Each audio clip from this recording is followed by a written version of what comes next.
Tonight, a woman's husband is shot and killed, and she fears she could be next. But everything isn't what it seems when a decades-old family secret comes to light.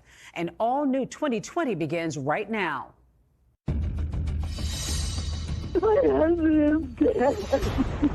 I'm missing my right arm. I feel like I'm just missing my life. I don't know what to do. Miriam gets home. It looked like the house had been ransacked. She sees Alan laying on the kitchen floor. He was shot right in the back of the head. 62-year-old Alan Helmick dead. Here in this parking lot, less than 2 months before Alan was murdered, there was an earlier attempt on his life. Somebody tried to torch our car. So the car actually got torched? We found a vehicle that had a wick in its gas tank and had been set on fire. Never seen anything like that before. We didn't know if this person could come back. Miriam became convinced she was being watched. She thought somebody was trying to come into the house, and she was scared for her life. 2 weeks after Alan's murder, Miriam finds a dramatic discovery under her doormat. And she goes, "What should I do? What should I do?" And I said, "You call the police and you get away from there." There's a card inside that says, "Alan's first, you're next. Run, run, run."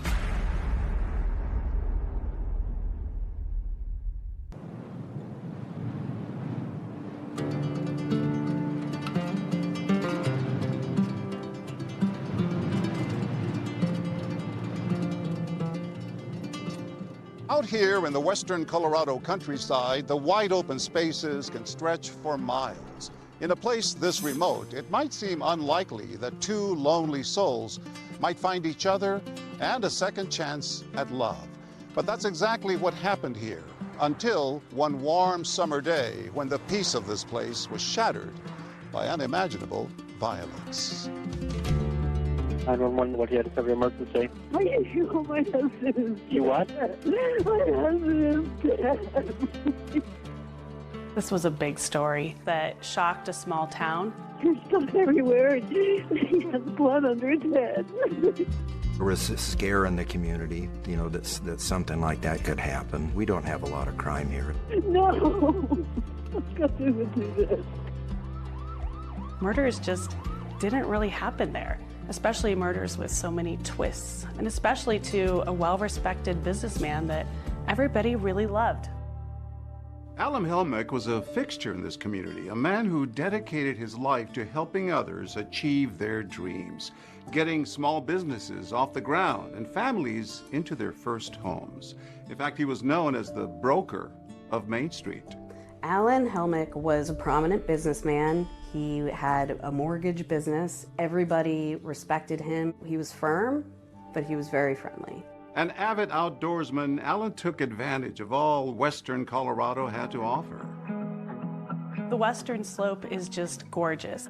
It really is where the west meets a bit of suburbia. And in Whitewater, people had these sprawling homes, very affluent, very safe. How would you describe this town of Grand Junction? We pride ourselves on our outdoor activities, our beaches, our wine industry. Great for families. Alan had grown up in the nearby town of Delta and settled into Grand Junction to raise a family. What was Alan Helmick like? You know, he was a good guy. He was a great athlete. Bob Cuccetti was Alan's friend and longtime accountant. Good instincts? Yeah. Oh, he was a risk taker. He was a gambler. We went to Vegas once, and I think by the time we checked in the hotel, he was borrowing money. He recovered, you know. He was a good business person. He took a lot of chances, but it seemed to more than not played out and worked well for him. And definitely not one to shy away from attention. One time we were in Mexico. A bunch of us were down there on a fishing trip, and the mariachi band came around the restaurant. Alan handed him a few dollars and asked for the trumpet from one of them, and he joined him on the trumpet. And he was really good. It was like, wow, where'd that come from? So it didn't surprise those who knew Alan that after his first wife unexpectedly passed away, he wanted to meet new people. So he decided to try something different, dance classes. And his instructor is this woman, Miriam Giles. Oh, yeah, he came in one time and we were doing something and he says, yeah, I just love dancing. Miriam was a very good dancer, a good instructor. She had me dancing, which was a miracle. Alan, I believe, kind of had that love at first sight feeling and really wanted to pursue Miriam and did so on the dance floor. Miriam was 10 years his junior, but Alan didn't let that discourage him. He described meeting Miriam in an interview he did shortly before he died. She didn't want to date me, but I persisted. She was my dance instructor, so I could go on a cruise and not be club-footed. And we ended up becoming pretty compatible. Alan seemed reborn. He was so very happy. They ended up falling madly in love and got married within 2 years of knowing each other. They would talk about how they would go out on their boats late at night to watch the sunsets together, have an evening cocktail, and just how they felt like they had just found a true partner late in life. It was just like a little fairy tale come true. It's June 10th, 2008. Typical, beautiful Tuesday morning in Whitewater. And Miriam leaves to go run some errands. Alan was going to get his car serviced, and then they were going to meet up for lunch. She stopped to get cigarettes, stuff for her horse, even check on a prescription for him. She went to City Market to pick up his prescription and found out that he hadn't dropped it off. So she called him, could not get a hold of him. When Miriam gets to the Chinese restaurant, she calls Alan again to see if they're gonna meet, but Alan never shows.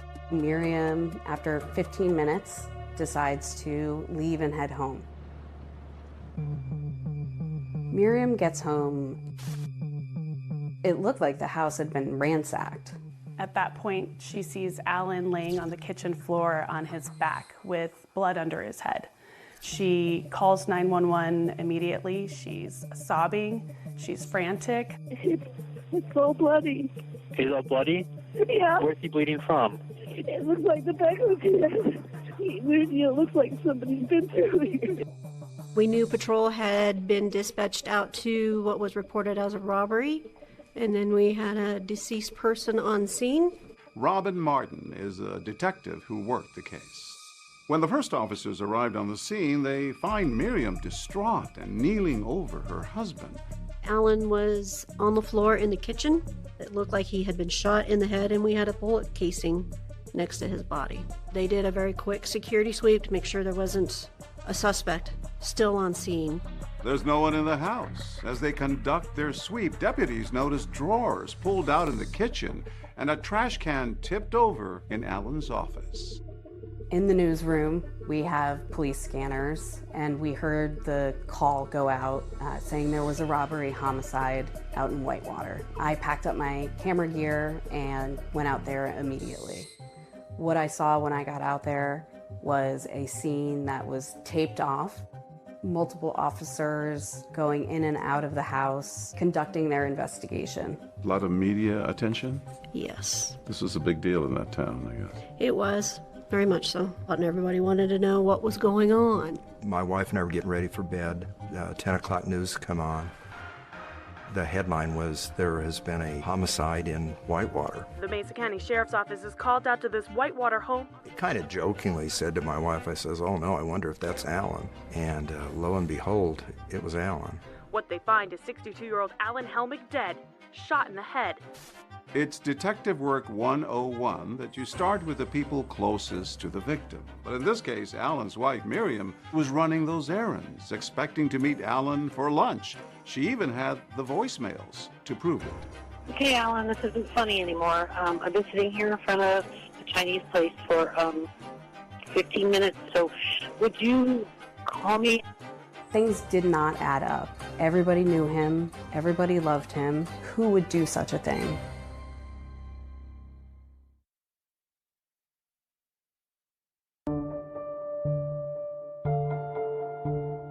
The Mesa County Sheriff's Office is called out to this Whitewater home on a report of a possible robbery. What they find is 62-year-old Alan Helmick dead, shot in the head. After finding her husband Alan dead in a pool of blood on the floor of their Whitewater, Colorado home, Miriam Helmick is brought in for an interview with the Mesa County Sheriff's Office. Thank you for coming down and helping us get to the bottom of this. We appreciate it. It's Miriam, right? Investigators are trying to solve this murder. The first 24 to 48 hours are critical, and she is the first person you want to talk to. Miriam was at our office. As we do with all, what were you doing today? Can you go through your day for us? I had some errands I need to run today, so we would meet later, so he got in the shower and got dressed. Okay, what time did you leave? And what did she tell investigators about her whereabouts that morning? She started listing off everywhere she had been. She told us that she was calling Alan several times, was getting his voicemail. Hi, Alan. I just want to let you know I'm going to Walmart. If you're going to meet me for lunch, let's meet at the Chinese buffet. Love ya. Bye. Then what happened? I still hadn't heard from him. And then I went from there to Orchard, Mesa City Market to pick up his prescription. Okay. What time is it now? I probably got there about around 10. Hey, Alan. You need to turn your phone on. Question for you. When I pick up your prescription, they said that you hadn't been by yet. So are we still going to be able to meet for lunch? It's not like you to not call me, so give me a holler. Thanks. Bye. And since he hadn't called me back, I thought he was caught up somewhere in a meeting. So I left him a message and told him I was going home in case he decided to meet me there anyway. Okay, Alan, this isn't funny anymore. I've been sitting here in front of a Chinese place for 15 minutes, and you're never late. So would you call me? Miriam's entire morning is accounted for. She even offers up proof of where she's been. I think I have all the receipts in my pocket. She actually went from one end of the valley to the other end, and we were able to track her movements, not only by her receipts, but by her cell phone interacting with cell phone towers. She was tested for gunshot residue? Yes, she was tested for gunshot residue. Her clothes were collected? That's right. They take those items to check them for any kind of gunshot residue or blood spatter that might indicate Miriam had something to do with this. And those results came back negative. She's also caught on several surveillance cameras throughout the morning. Miriam seemingly has an airtight alibi. So naturally, investigators are anxious to ask her who she thinks may have wanted to harm Alan. Did he have any enemies, any problems with any of his contracting work going on, any disputes? Would he share that with you if he did? I think so. He shared a lot with me. Miriam said Alan was generally well-liked, but detectives also knew he'd been a local mortgage broker. Could he have turned someone down? Maybe had a disgruntled former client or co-worker who was out for revenge. He did not like lying or dishonesty. He would fire people for that, but that was respected.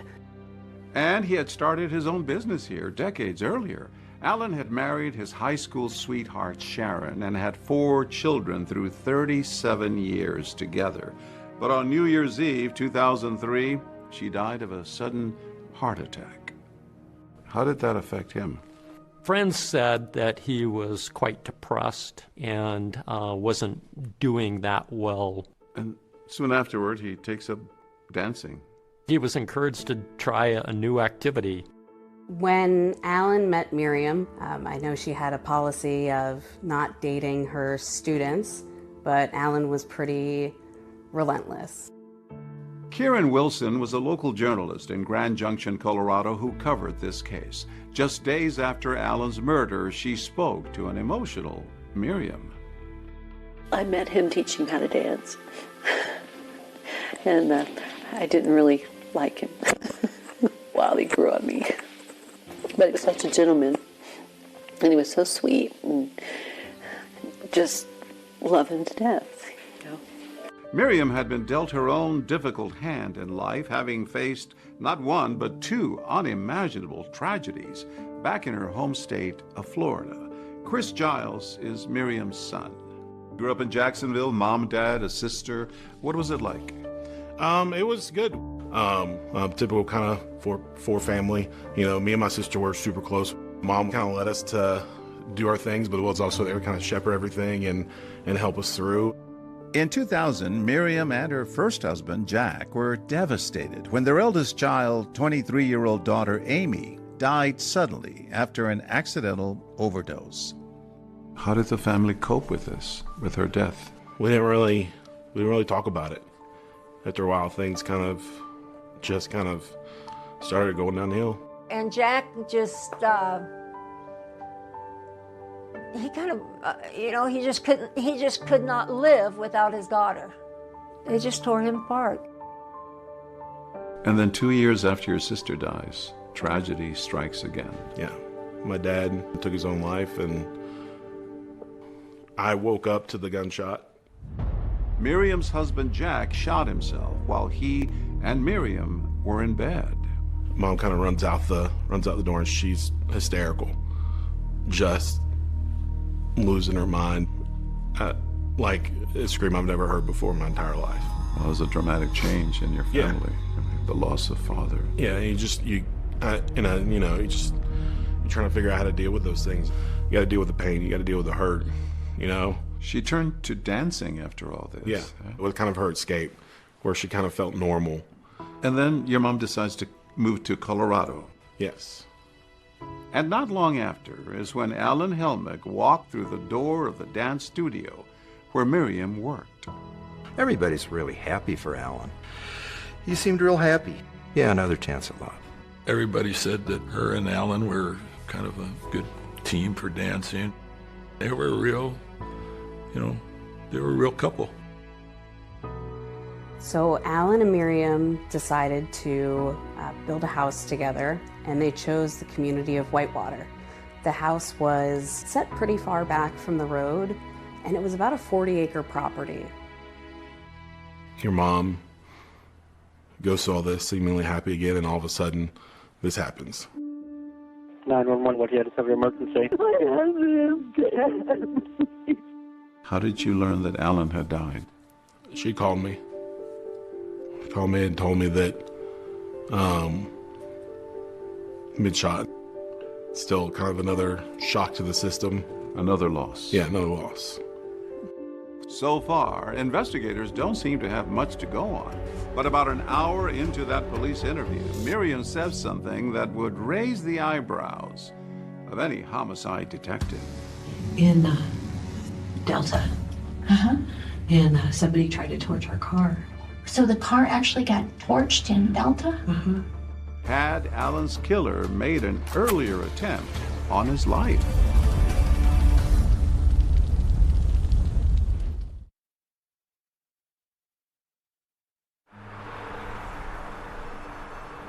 After Alan Helmick is found murdered in his Whitewater, Colorado home, his wife Miriam is interviewed by investigators. And she tells them about a shocking incident that happened just 6 weeks earlier. Somebody tried to torch our car.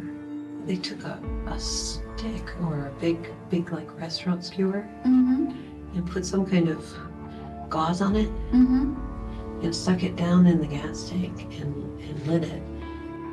Here in this parking lot, less than 2 months before he was murdered, there was an earlier attempt on Alan's life. Someone tried to set his car on fire. It looked like something straight out of a movie, but for the Helmicks, this brush with death was all too real.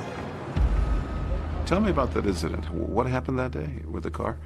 Well, Alan and Miriam had driven to Delta for the closing on their business. They were selling Alan's title company to a purchaser, and they had finished the transaction and had parked out front. Collected a check? And collected a check for over $100,000 for the sale of this business, and got in the car. At that point, Miriam went in to use the restroom. And while she's in the business, the car starts smoking. Alan looked in the mirror and saw that the vehicle was on fire. He got out of the vehicle, went to the back of the car, and a wick was in the gas tank. When Miriam comes out, she hears that Alan's screaming at her to bring her to get a fire extinguisher, that the car's on fire. Upon arrival, we found a vehicle that had a wick in its gas tank and had been set on fire. You ever seen anything like that before? No, I had not seen anything like that. It was pretty obvious someone had tried to start that fire. Correct. So if someone was trying to set the car on fire, it didn't quite work. Correct. The fumes did not ignite, fortunately. Were they able to glean anything else from the crime scene? No security cameras from the surrounding businesses, no video footage whatsoever of what had transpired. The police both questioned Miriam and Alan after the car incident. You have no idea who would do this to you or Alan? No, not at all. I mean, it's just weird. I don't know.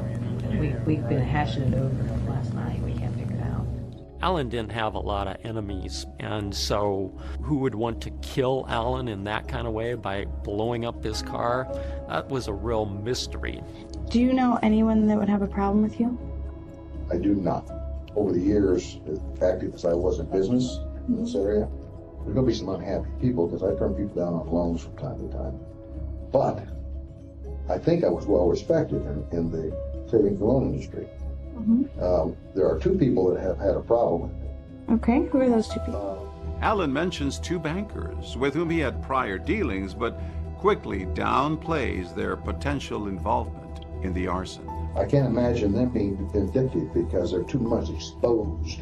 Right. They did stupid things, but they're not stupid people. Investigators will ultimately determine that those bankers are not involved, but they're exploring every avenue, even asking Alan if he thinks it's possible Miriam could have been responsible for the car fire. Oh, God. No, I don't think that. Not at all. That would be terrible. No, why would you do that? So during the interviews with officers, Alan and Miriam had mentioned that Miriam would not hurt Alan or harm him because Alan was worth more to her alive than if he were dead. What would she gain if you died yesterday? What he would get is a mess. She gets nothing that was created prior to the marriage. Alan was convinced that it wasn't Miriam, and if the investigators in Delta had any suspicions of Miriam being involved in this, Alan was the first to defend her and say she wouldn't do this. And besides, what reason would Miriam have for trying to kill Alan? He'd always gone out of his way to make her dreams come true with lavish gifts and gestures. His goal in life was to make me happy, and he took care of me. His favorite saying was, have fun like hell. So anytime he knew I was going shopping or he gave me money or anything like that, he would say, have fun like hell. Alan loved Miriam, and he was always happy to dote on her, buying her lavish gifts like her own dance studio and even a horse training business, always intent on making her lifelong dreams a reality. I met Alan and Miriam Helmick at my farm because they wanted to buy some horses to start a horse breeding operation. It was always her passion to start riding, and Alan was just said, I'm going to give this dream to you. Horse training centers, it's extremely difficult way to make a living. Most of those never pay off. It's a labor of love. You told him it was not a good idea to invest in this horse. No, and I said, it's a good hobby, but it's too expensive. And his desire to open up that dance studio came from where? Oh, it had to be Miriam. You had your concerns about him investing in these things. Oh, I told him, I said, get your head up your ass. Sounds like you really wanted to make Miriam happy. I think so. Alan was always very good with his finances, but with the horse business and the dance business, they were hemorrhaging money. As investigators began digging into Alan's finances, they found that bad business decisions had left him in a serious financial hole. But were his money troubles enough of a reason for someone to want him dead? Or could the murder have been more personal? Does Alan Jr. know where you guys live now? Yes, he's been there. He's my wayward kid because he's sort of a bum. Investigators will soon learn about some long-standing Helmick family tension. He said he shows up when he's not announced, you call the cops.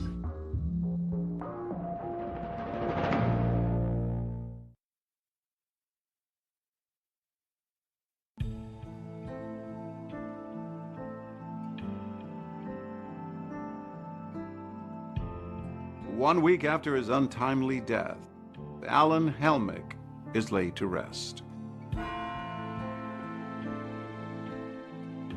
When we were at Alan's funeral, Miriam sat in a pew in the very front, of course. She was crying, looked real despondent. Alan's family, his daughters, were just heartbroken and devastated. Alan was a really good dad to those kids. He was like their rock, and hit them real hard. What's it like around here without him, I guess? Very quiet. I'm missing my right arm. I feel like I'm just missing my life. I don't know what to do. In the days after Alan Helmick's murder, investigators had diligently chased down leads and conducted interviews with people in his orbit, but they hadn't announced any suspects. There was, however, one thing they were pretty sure of. This was not a robbery gone wrong. What stood out to you? It was odd. You had property still in the house that was, you could assume, was of value that a normal burglar would take. Like what? Computers, phones, jewelry. The normal type of stuff you would expect somebody to steal. There were drawers pulled out evenly. There was a trash can knocked over. There were drawers that were open that wouldn't hold valuables anyway. And most of the drawers were open in the kitchen, right? Correct. In the kitchen, throughout the house. It just did not sit right. It did not feel right. It was looking staged. And Alan's autopsy confirmed that he probably had not walked in on anyone committing a burglary. There was no indication that Alan had tried to fight off his attacker. It was very clear that he was caught by surprise as he was shot right in the back of the head. Do you think Alan knew his attacker? I don't know. But there was someone in Alan's life that Miriam had told investigators he'd been wary of. At one point, Miriam starts pointing fingers at Alan's son, Alan Jr. What did she say about him? Miriam talked about how Alan and Alan Jr. never got along, and that there was some falling out between the two of them and some animosity. Tell me more about Alan Jr. He's had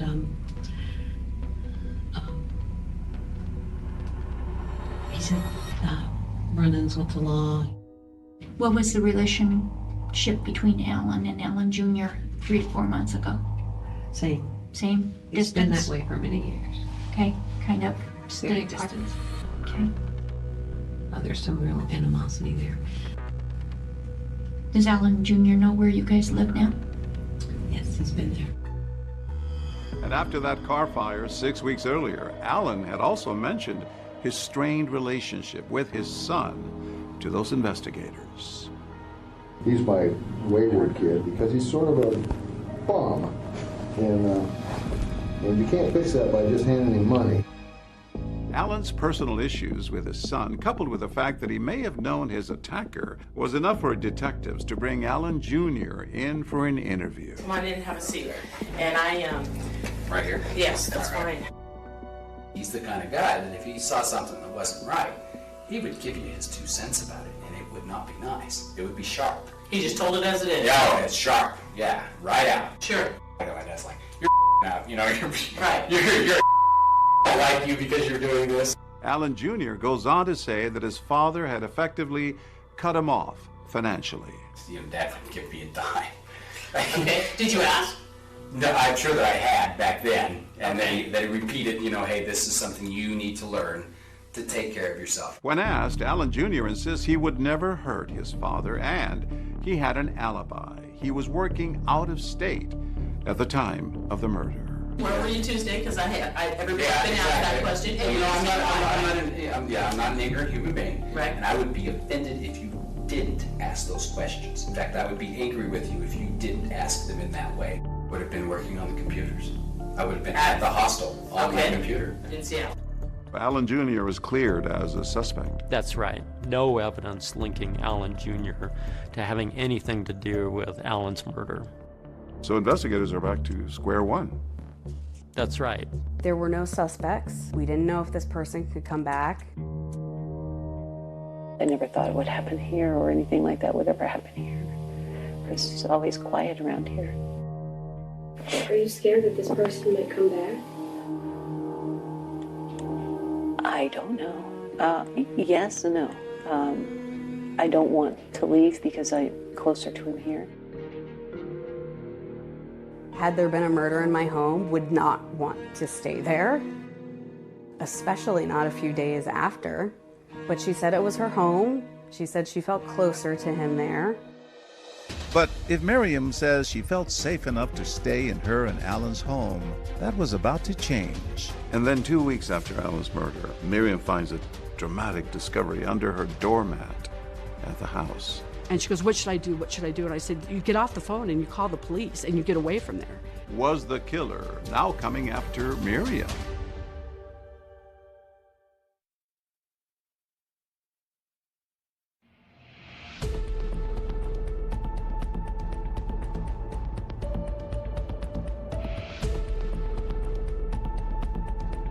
Miriam Helmick came home last Tuesday to find her husband Alan shot and killed. Her quiet Whitewater neighborhood was turned upside down. The baffling murder of businessman Alan Helmick had left a community desperate for answers.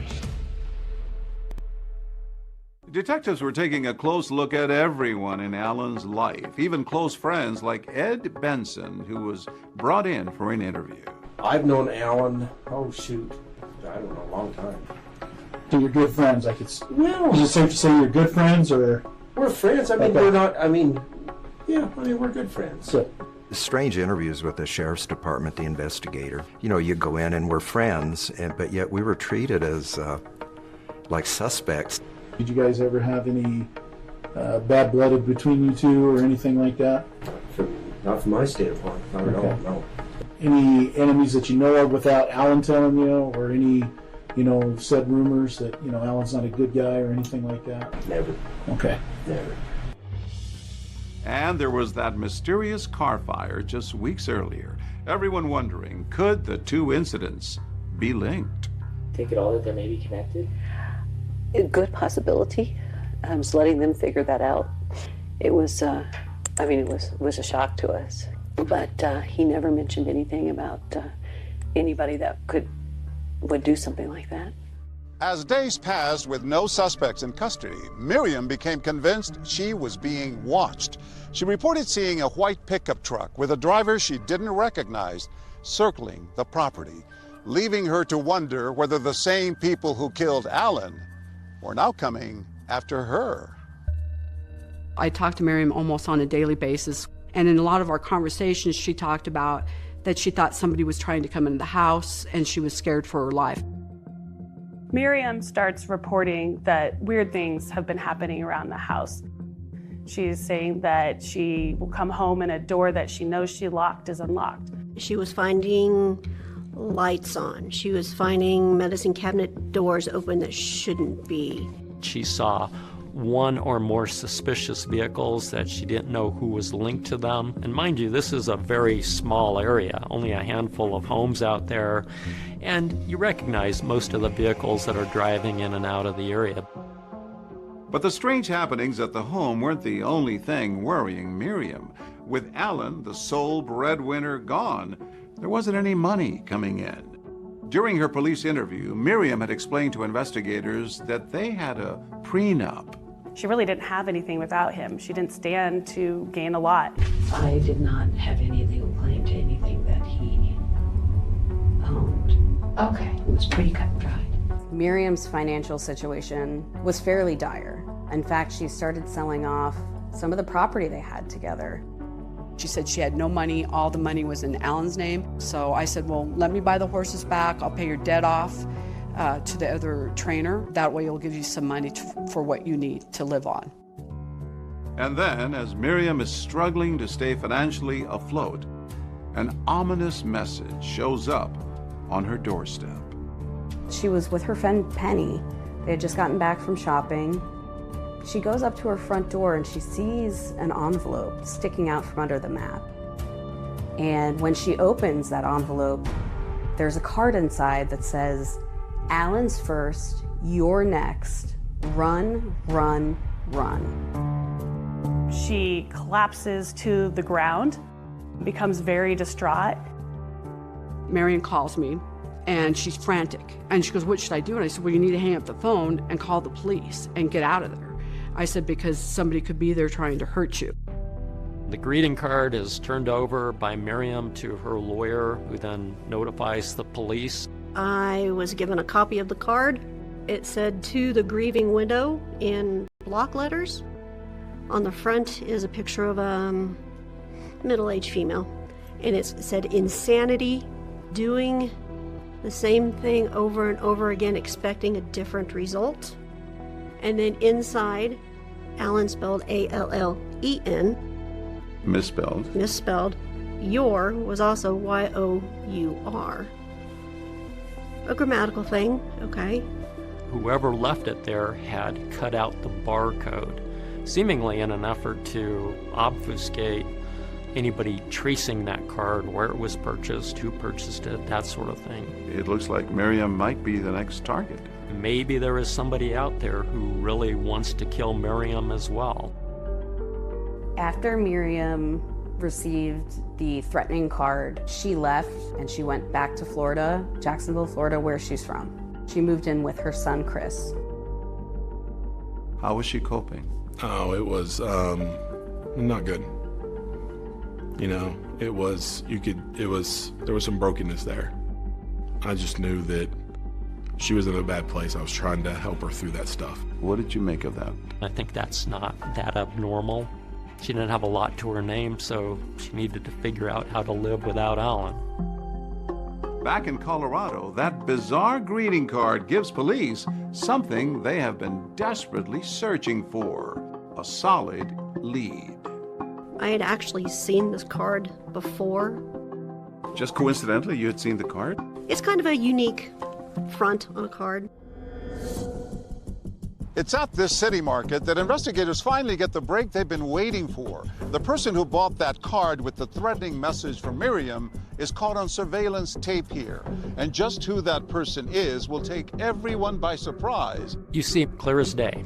Then a bombshell discovery from decades earlier. The piece of evidence that was really the smoking gun, almost literally, was recovered from that lawn in Delta. What investigators find buried here will crack this case wide open.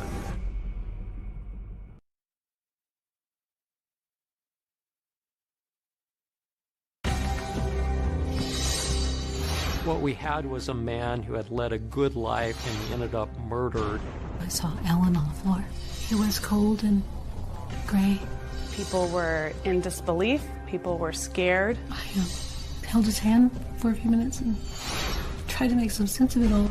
Miriam comes home.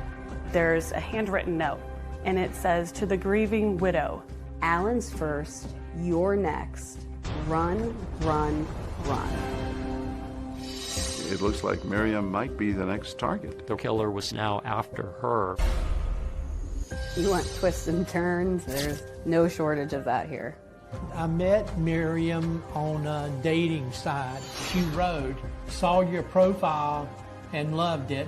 She was moving on. Even my girls were like, "Gosh, she's dating already?"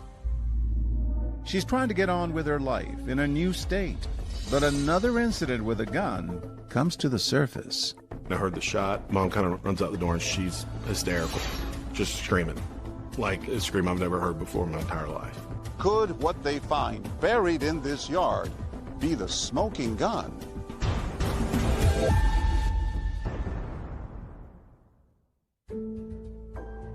On June 10, 2008, 62-year-old respected businessman Alan Helmick was found dead in his home by his wife Miriam. When we arrived, Alan was on the floor in the kitchen. He had been shot in the head and we had a bullet casing next to his body. The place had been ransacked, but nothing seemed to have been taken. They realized fairly quickly that this was a staged attempt to hide what really happened. A tragic ending to what appeared to be a perfect second chance at love. Both Alan and Miriam were widows. She was his dance instructor for ballroom dancing lessons. I'm missing my right arm. I feel like I'm just missing my life. I don't know what to do. Miriam told police she'd been running errands all morning and provided receipts to back up her alibi. I went to Walmart. Okay. I needed to buy some shirts. Police were at a loss as to who would want this well-liked businessman dead. Alan had some enemies, but nobody was going to kill him. And as investigators began to dig deeper, the story took a frightening turn. Miriam comes home. There's a handwritten note, and it says, "To the grieving widow. Alan was first, you're next. Run, run, run." It looks like Miriam might be the next target. The real killer was now after her. After Miriam received the threatening card, she went back to Florida, where she's from.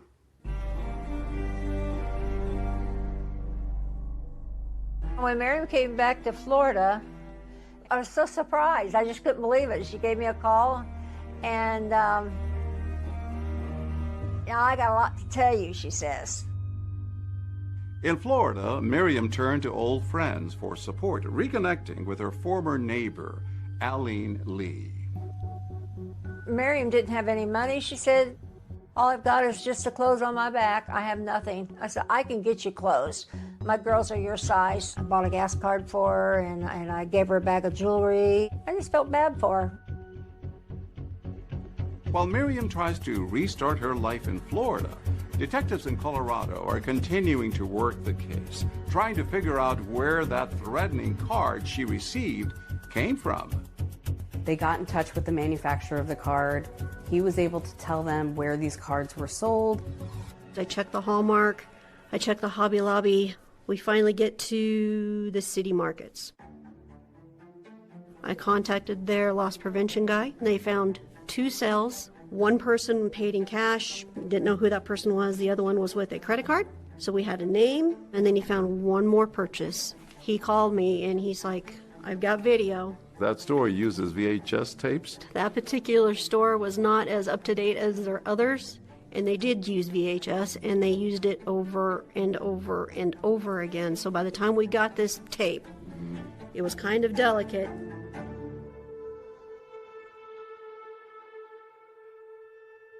It was her. She was wearing the same style of shirt that she had walked in with her interview. It was just a different color combination. You see Miriam going first to the area where the cards are sold within the city market, and then to the cash register where she pays for it. Clear as day. So now it appears that Miriam, the grieving widow, seemingly afraid for her own life, had actually sent that threatening card to herself. But when investigators confront her about this, she says she has an explanation. What Miriam told them is that she felt like the police weren't paying enough attention to the case. They weren't doing much. And so she wanted to kind of jog that with this card. That was probably not the best decision to be made. Not what I kind of would have done in the situation. She felt she needed to do this. She felt she needed to. Did that greeting card incident change the way you and investigators approached the case? What innocent person would do this, obfuscate, complicate a murder investigation with this ruse? But remember, when she was interviewed by investigators, Miriam said she had very little to gain from Alan's death. We did a prenup. So everything his is his. Everything mine is mine. He has more than I do. Okay. With no clear motive in sight, the Mesa County Sheriff's Office turned their attention to Miriam's past, learning about that double tragedy she and her family suffered years earlier in Florida. There was the sudden loss of her daughter, and then a shocking development with her first husband. While Miriam and her first husband, Jack, were in bed, Jack shot himself in the head. Now you say, okay, she's had not one, but two husbands shot in the head. Was there a common thread? And they were both married to Miriam Helmick. Police ruled it a suicide. There were some strange circumstances, though. Things like he used his right hand to pull the trigger. Jack was a lefty. Investigators then start looking back at your father's death. Yes. I woke up to the gunshot.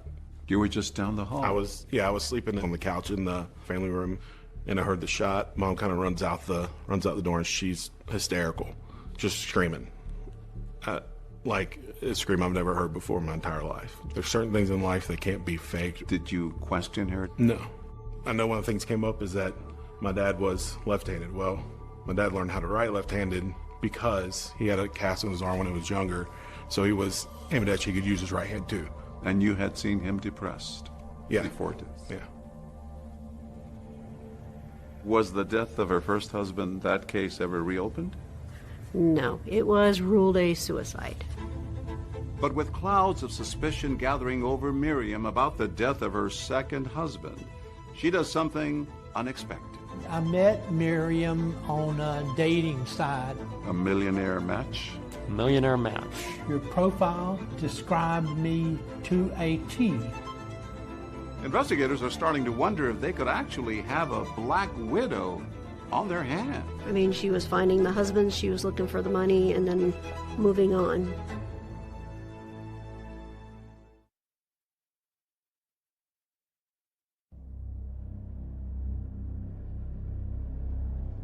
With suspicion now mounting that she may be the person who killed her husband, Alan, Miriam Helmick does something unexpected.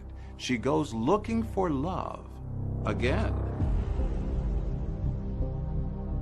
Miriam took me to this website for dating men that had a lot of money. I mean, we're talking about very rich. And she picked out this one guy from Orlando. Had a lot in common with her. He liked to dance, and he loved horses, all this stuff. I met Miriam on a dating site. I owned a dance studio for about 6 or 7 years, and then I had a human resources company for about 20 years. I did very well for myself. Miriam had contacted me first. She wrote, "Saw your profile and loved it. I can dance, any dance, and I'm pretty good at it. Your profile requirement described me complete to a T." She says, "I'm going to go down there." I said, "You're what?" I mean, this is just months after Alan had died. Even my girls were like, "She's dating already?" And I said, "No."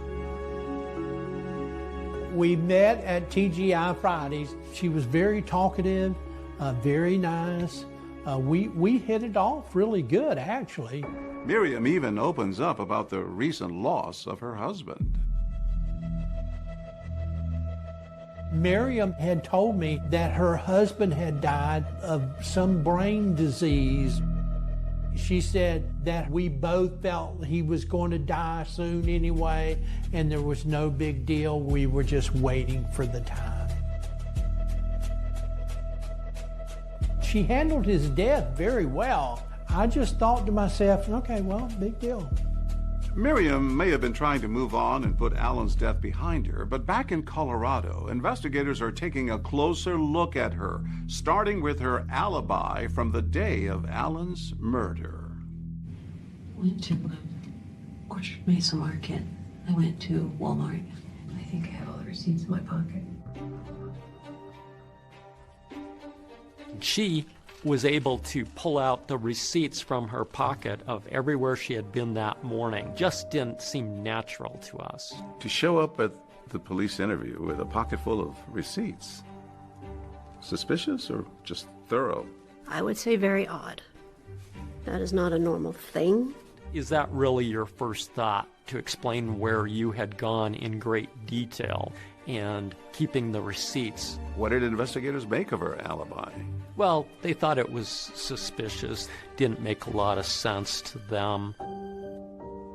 And investigators weren't the only ones with suspicions about Miriam. Miriam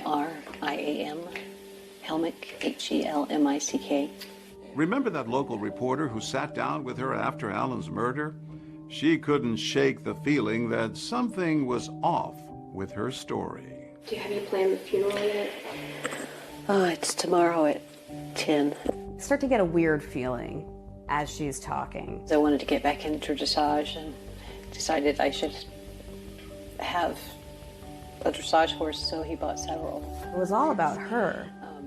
And these interviews are really supposed to be about the deceased. His goal in life was to make me happy. He never wanted me to worry about anything or have any problems or anything, and he took care of me, everything. As I was speaking with her, it went from feeling really bad for her to being suspicious. Are you scared that this person might come back? That was it. Yes, that's the look. I don't want to leave because I'm closer to him here. She started looking to the side. It's just like when you're talking to somebody and you know that they're lying because of nonverbal cues that they have. When I left that house, I've never scurried away from a place so quickly in my life. I was genuinely scared. And while Miriam is talking to the media, investigators are talking to those closest to Alan. You continue with the investigation. Actually, you interview Alan's children. Yes. Right after Alan passed, we were speaking to the daughters, and they had expressed concerns of an inability to get a hold of their dad. He's been completely out of character, drastically since January. It's odd for my dad. You've seen him change. You've seen him change his character.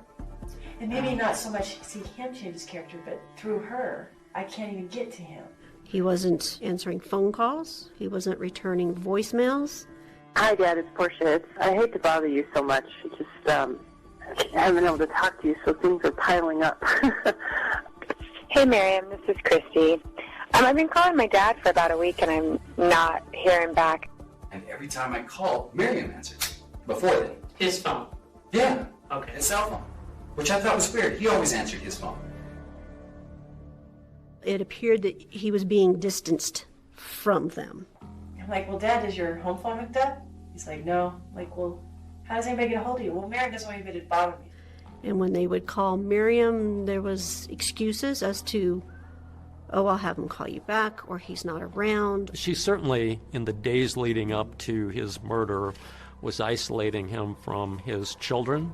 Alan's kids couldn't help but wonder why Miriam seemed to be keeping them from their father in the months leading up to his murder. Could it have been something to do with a sudden decline in his health? Father's never sick. My father's like an ox. Mm-hmm. And he was, every time I would talk to him, he was sick. And did he say what he was sick from? He didn't know. I don't think he had a clue. But he said he couldn't even stand up. He was so dizzy. The more investigators dig, the more troubling details they uncover, like a gun that seemed to have disappeared from Miriam and Alan's home. One of Alan's children said she specifically remembered seeing a .25 caliber pistol in his sock drawer. They couldn't find that gun after the murder. Police learned of a shooting incident that had happened outside this house decades before. Could what they find buried in this yard be the break they need?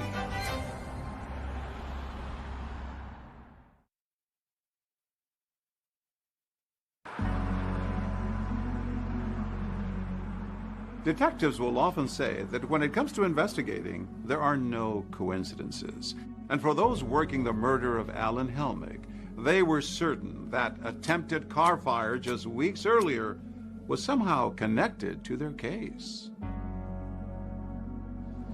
This area is where I was dispatched to a car fire. We saw that somebody had placed a wick in the gas tank of a vehicle. We contacted the driver. We were speaking with him. We were speaking with his wife. As I started questioning both of them,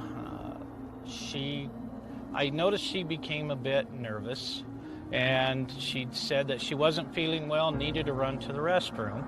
I watched her leave the back of the vehicle, not go into the restroom she just came out of. Not right here. Not right here where she just went to the restroom. She actually went across 4 lanes of traffic, which... That's strange. Very strange. Did she ever come back? Not while I was on scene. She stayed over there? She stayed over there. When you were still here, you went into the ladies' room. We did. What did you find there?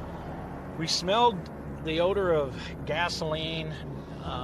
It was fairly strong. Since investigators learned that Miriam had been standing at the trunk right before Alan discovered the fire, they decided to bluff him, telling Alan there was surveillance video of the incident to see if he thought his wife could have been responsible. I watched the video. Is she on there? I'm asking you. What do you think? No, is she on there? I'm Did she asking like you it? what you think. No, but I could be wrong. We bluffed Alan, and he said he didn't believe it. And you didn't answer my question. You looked at the video. No. Nice little flick there. If you'd seen her on the video doing it, I would have been shocked. The crime scene reminded investigators of a movie scene. After all the dust had settled, our investigators started thinking about what had transpired in Delta. They thought, this sounds like the car explosion scene in No Country for Old Men, which had just come out in the last year, and was a popular movie where the villain had created a distraction by lighting a magazine, sticking it into the gas inlet, and exploding the car. As police are looking into this, they discovered that the Helmicks had rented that movie about 4 days prior to the incident. Was this the smoking gun or smoking car? It definitely was part of the investigation. Miriam was not charged with the arson in Delta because of the roadblock put up when Alan demanded the investigation be closed. He did not want to pursue it if we were looking at Miriam, and that he would not cooperate with the investigation. And the detectives now investigating Alan's murder are still searching for any hard evidence that Miriam pulled the trigger. After all, they still hadn't recovered a murder weapon. There was the issue of the firearm that was missing from the home. And in talking to the daughters, we knew that there should have been a .25 caliber Lorson in the house. Because people had seen that gun there before. Correct. As luck would have it, there was an old Helmick family story from decades earlier of Alan's first wife's stepfather firing that same gun into the ground during a domestic dispute back in 1989. Could this gun, now missing, be the murder weapon?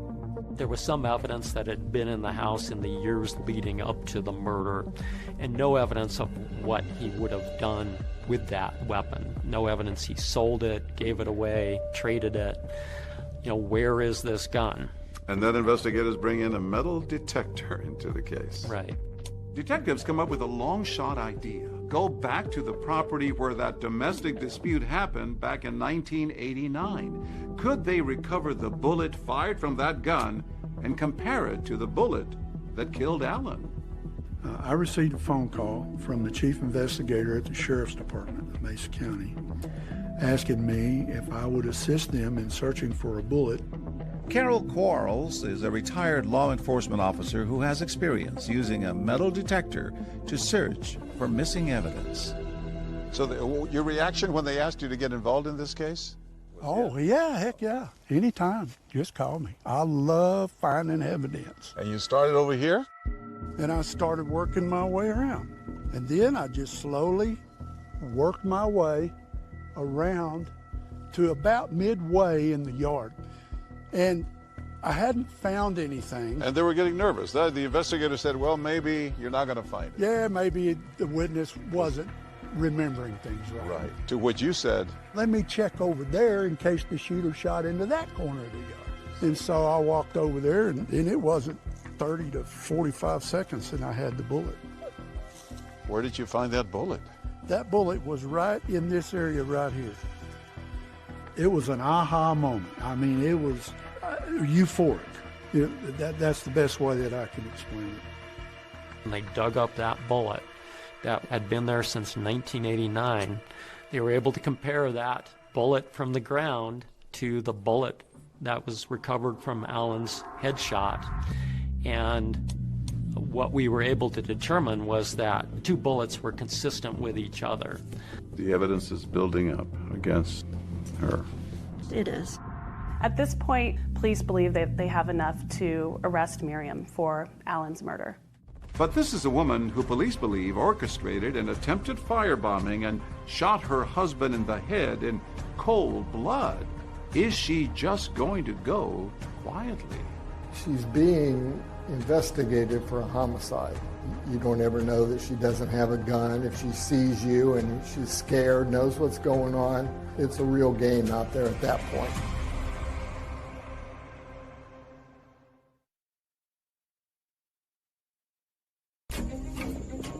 In the fall of 2008, just a few months after Alan Helmick's murder, Miriam was living in Jacksonville, Florida, attempting to move on with her life. But her past in Colorado was about to catch up with her. I was a special agent with the Florida Department of Law Enforcement here in the Jacksonville field office.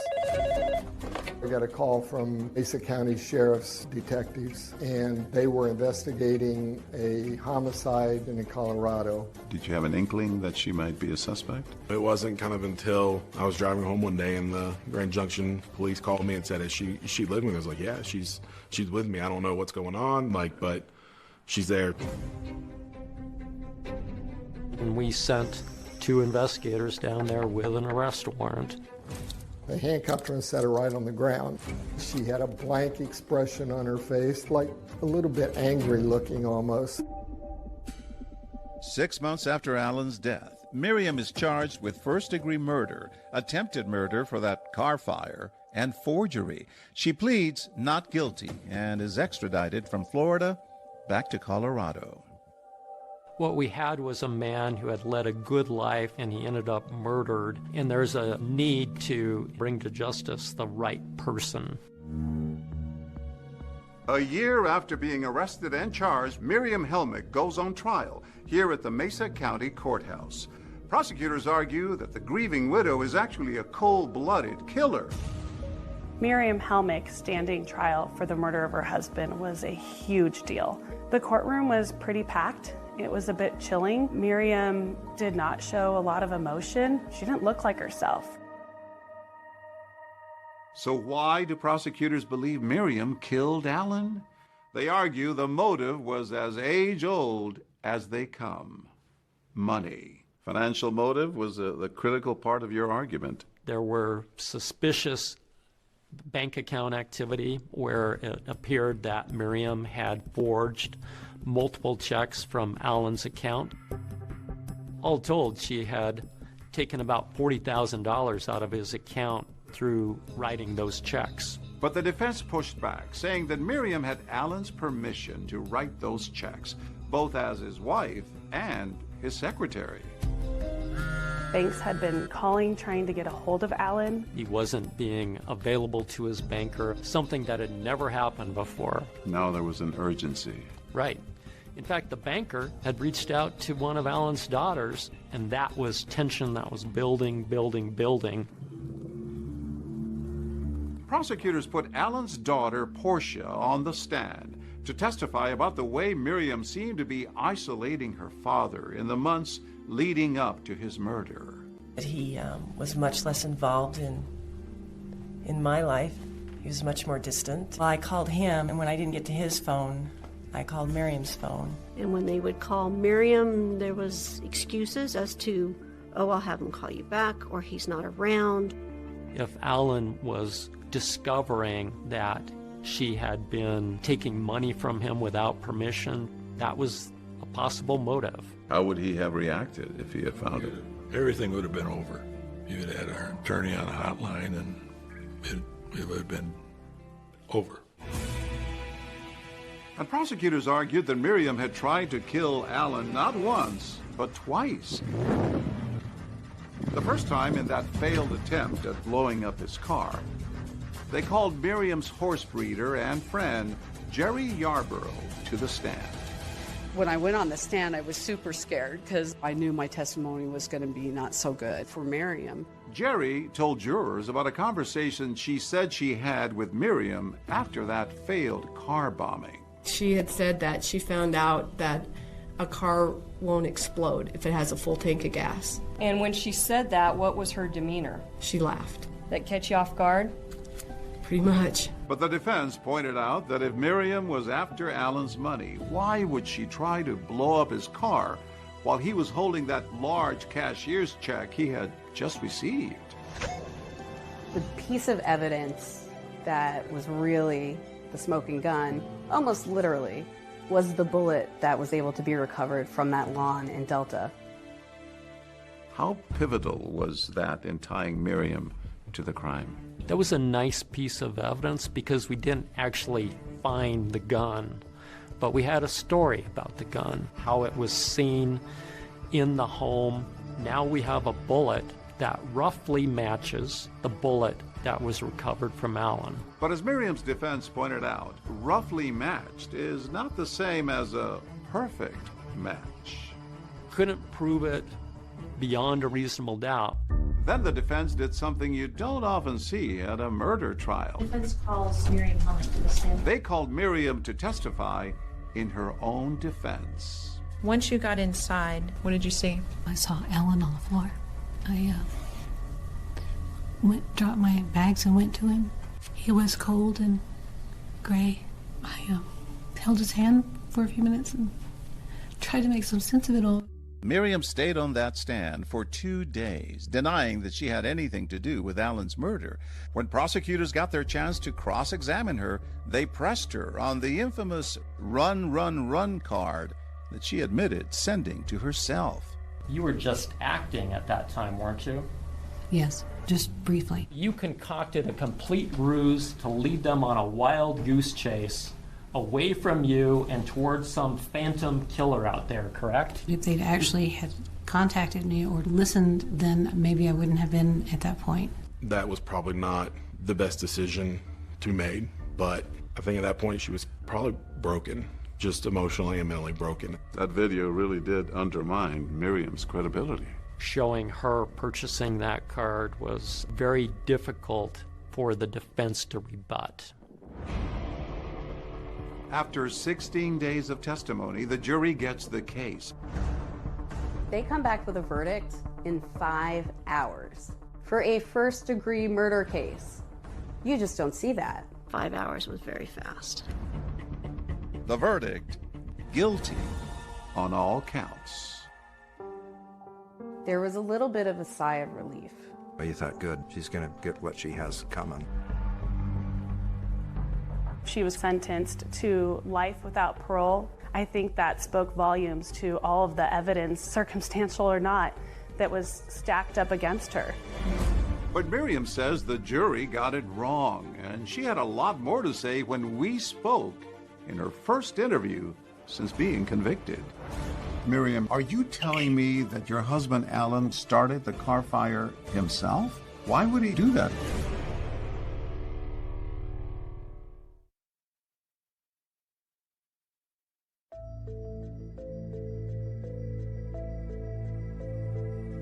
It's now been 15 years since Miriam Helmick was sentenced to life for killing her husband, Alan.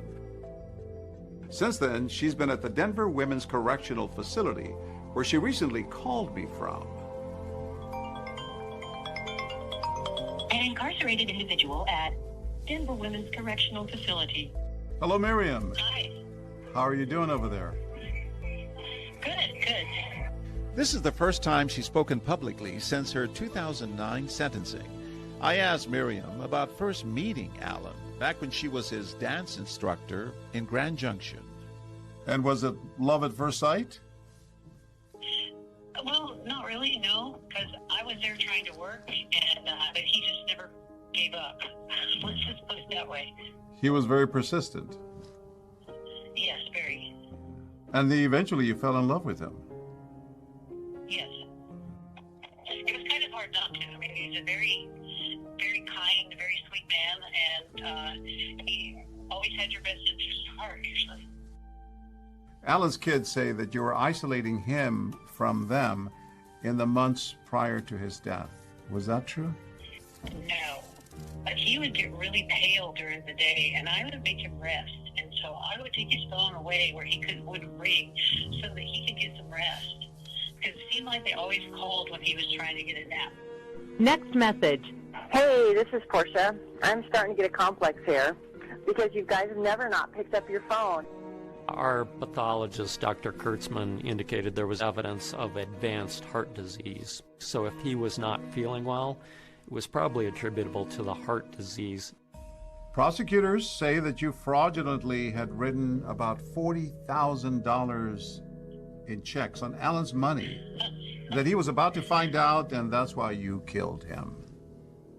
He could look up online anytime and see what was coming out of his bank account. Nobody stopped him from doing that. So anything that was written with his approval. Did you steal any money from Alan? No, I didn't take anything from him because everything that was put into the bank went into his bank account. None of it came to me. Did you have anything to do with starting that car fire? No, I didn't have any inclination to do it. But I almost believe that he started his own car fire. You mean to tell me that Alan started the car fire himself? Why would he try to do that and possibly hurt himself? Well, I don't think he thought about hurting himself. And it took me a while to wrap my head around that he would possibly do anything like that. Miriam says Alan may have tried to set the car fire for the insurance money. I started to wonder if he did because as soon as he got his car home, he applied for the insurance on it. It's a claim that's hard to back up, but Alan was adamant with authorities that he did not believe Miriam would ever try to kill him. I had called Alan to advise him that I felt his current wife, Miriam, was trying to kill him. And Alan got upset with me and told me that Miriam would never do that to him. And at that point, he asked me to terminate the case. What about the gun that was missing from your home and Alan's home? I didn't know it was missing until this whole thing, so I have no idea how or where it went. It had an unusual family history, that gun. I know when I first met him 2 years before that, I saw it that he wasn't removing, and I asked him to put it away because I don't like handguns. I just don't. I already had to deal with that kind of thing.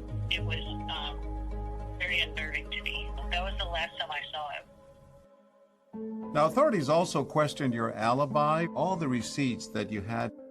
It looked like you were trying so hard to create an alibi. Were you?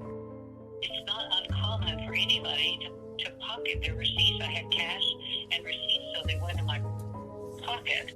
Done that all my life. It makes sense to us that she shot him before she ran the errands. Then she runs all the errands, and she creates an alibi for herself on purpose, intending to throw people off.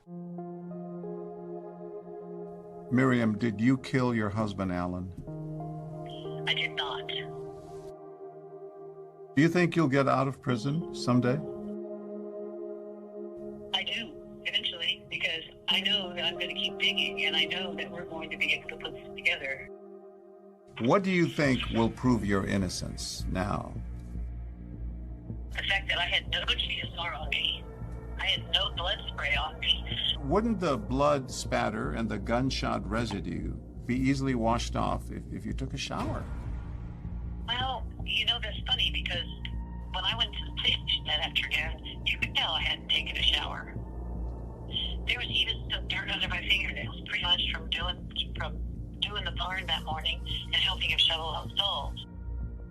So you had not washed anything off? No, I hadn't changed clothes, nothing. Miriam has filed numerous appeals with the courts. They've all been rejected, but she vows to keep on fighting. It won't be over for anybody till it's over for me, and I do have hope. I know that I've been killing. Now that I'm on this path, I'm not going to lay down and die with it. I'm sorry, it's just not in my nature to do that. How often do you think about him? I think about him all the time. He was funny. He would say things that I remember. His biggest thing was, it's only business. Treat it that way. He was fun to be around. After the trial, did you see your mom again? I did not. I have not seen her since the trial. After so long, what did Miriam finally have to say to her son?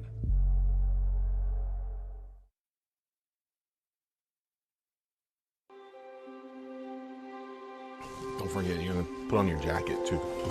We're not used to the 30-degree weather that's awaiting us. No, we're from Florida. Maybe different. This past November, Chris Giles and his wife Kelly flew to Colorado for a much-anticipated visit to see his mom, Miriam, in prison. So she's in the Dimmins Women's Correctional Facility. So it'll be the first time in probably about 15 years that I've seen her. I have not seen her since the trial. Why not? I think, for one, I didn't want to have to just see her that way. See her kind of broken and see her in that situation. I was also kind of mad. I was mad that all this had kind of happened. Over the years, one by one, Chris lost his entire family to different forms of tragedy.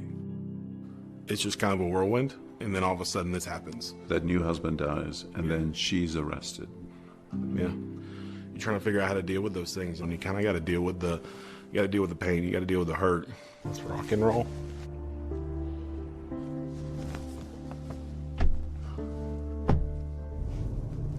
It's probably nervous like me, a little bit nervous, a little excited.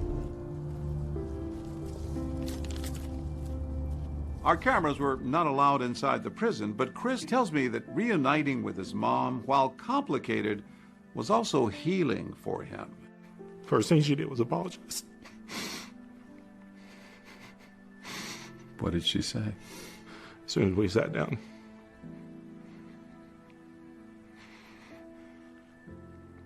She said, "I'm sorry for everything I put you through."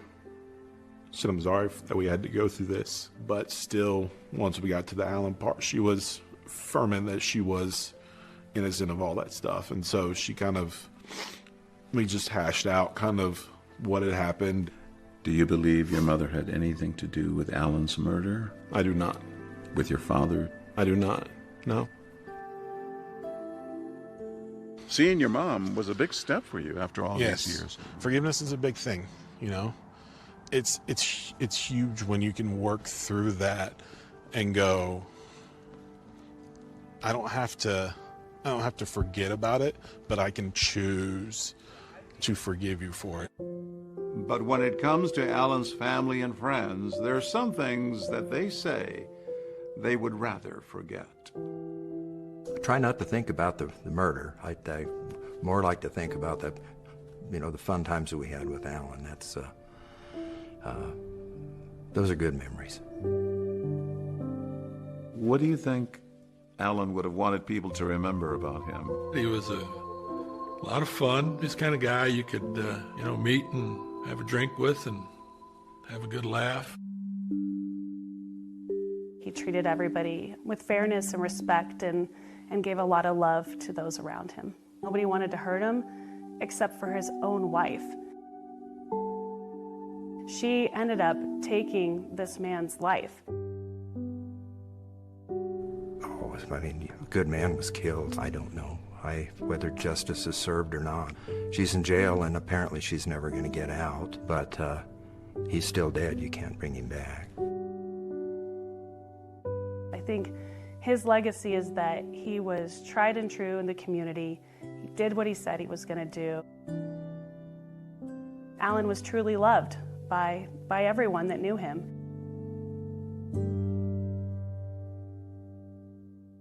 Miriam Helmick was sentenced to life plus 78 years. David, she has exhausted her appeals, but she says she still plans to fight for her freedom. That's our program for tonight. Thanks so much for watching. I'm Deborah Roberts. And I'm David Muir. From all of us here at 2020 and ABC News, good night.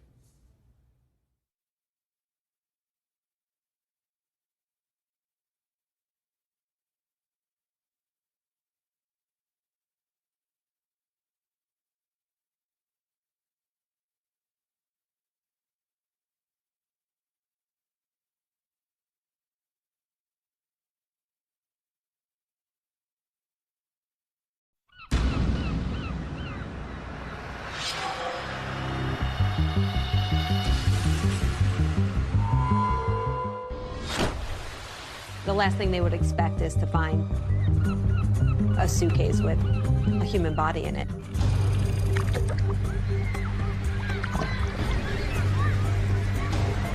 The big question is, how the hell did he get there?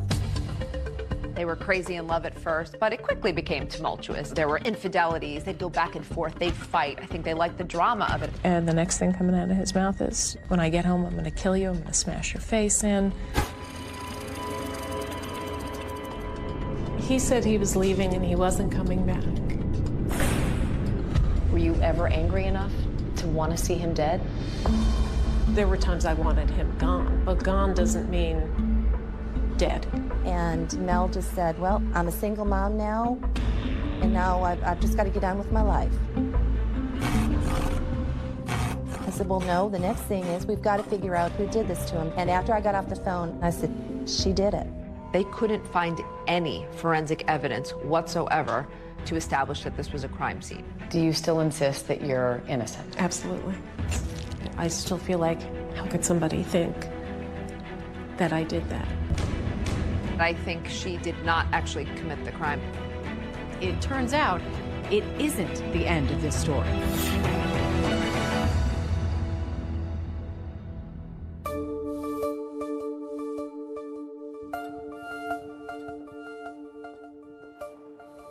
My name is Megan Sachs. I'm a criminologist at Fairleigh Dickinson University.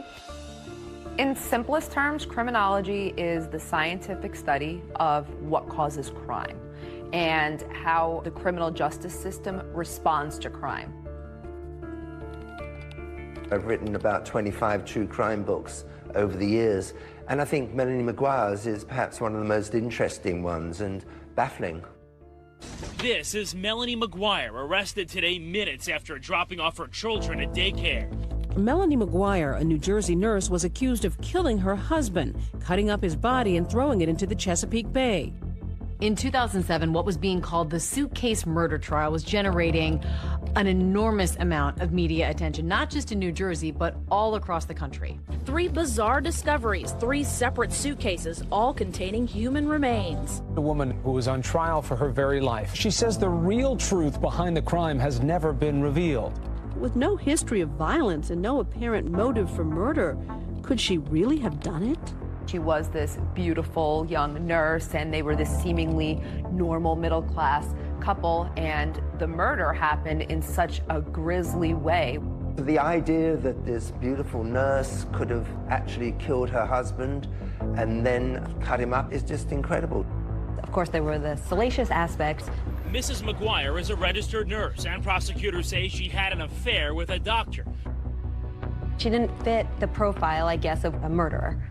Over the years, students and colleagues of ours have come to me and said, you know, Melanie Maguire proclaims her innocence and would love to tell her story. I started thinking, oh, maybe there is a little more to this case than what you just see on the surface. And then the idea of a podcast came up, and I was all in. I On direct appeal, we examined the murder conviction of Melanie McGuire following a highly publicized trial. Looking at the evidence that was presented and the evidence that may have seemed insignificant at the time, we form our own conclusion about Melanie's guilt. We here at ABC have our own history with the Melanie McGuire case. Back in 2007, ABC's Cynthia McFadden had the first on-camera interview with the mother of two on trial for murdering her husband. Who is the Melanie McGuire you hope the jury knows? The one who tried to take care of everybody, who didn't make the smartest decisions, but admitted to those mistakes to the people she trusted most, but did not admit what she's accused of. I have been incarcerated for 12 and a half, going on 13 years now. Do you still insist that you're innocent? Absolutely. You're sitting here a wrongfully convicted person. Correct. Absolutely. And what have those years been like? I tell people it's not as bad as you think in some ways, and it's so much worse than I could ever articulate in others. After all these years, I still feel hurt. I still feel bothered. I still feel like, how could somebody think that I did that? This whole saga begins on May 5th, 2004, with an odd discovery in Virginia Beach.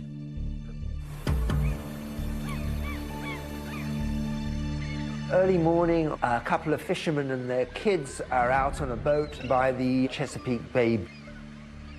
Me and my friend Don Connors was going to go out fishing, and we both had days off, and D, or Don, we called him D, he said keep his kids out of school, we're going to take them fishing. So everybody was excited.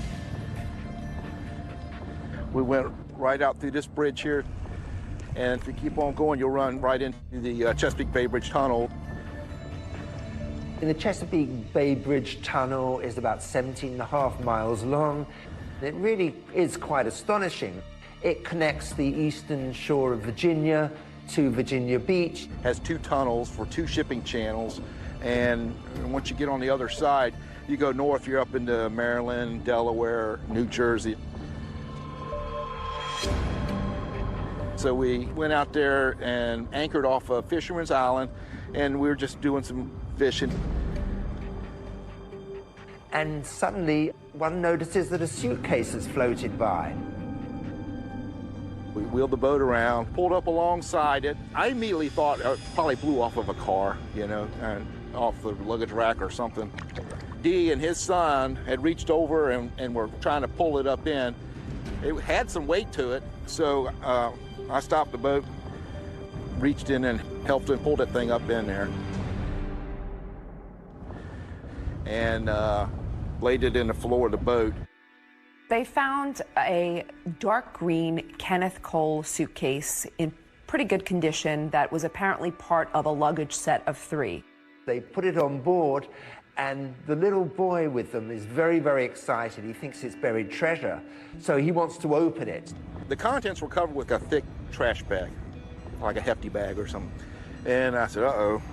I was a little bit nervous then when I saw the black bags in there. So it's a turn to say something to D, and while I was talking to D, the young boy reached down and ripped open the plastic trash bags. There was no doubt of what it was. It was a set of human legs. There's a pair of male legs from the knee down, look very fresh, and they recoil in horror. I looked down there and said, oh my gracious. So I closed the bag back up, and I dialed 911. I was out on patrol in the Chesapeake Bay when I received a radio call. I made arrangements with him to meet me, and he transferred a suitcase over to my boat. I handed him the luggage, and he seemed surprised. He goes, what do you want me to do with that? And I said, open it up. I was pretty shocked. I'd never seen a suitcase with body parts in it before. There really wasn't any smell. They actually looked kind of fresh. The first suitcase being found was big news. It's not, a common find by any means, especially in this area. This is an alarming story. Everybody wanted to know who the man in the suitcase was. We kind of figured there had to be other suitcases with other parts in it. After the initial shock of them finding the suitcase, everyone was just waiting for what was going to wash up next.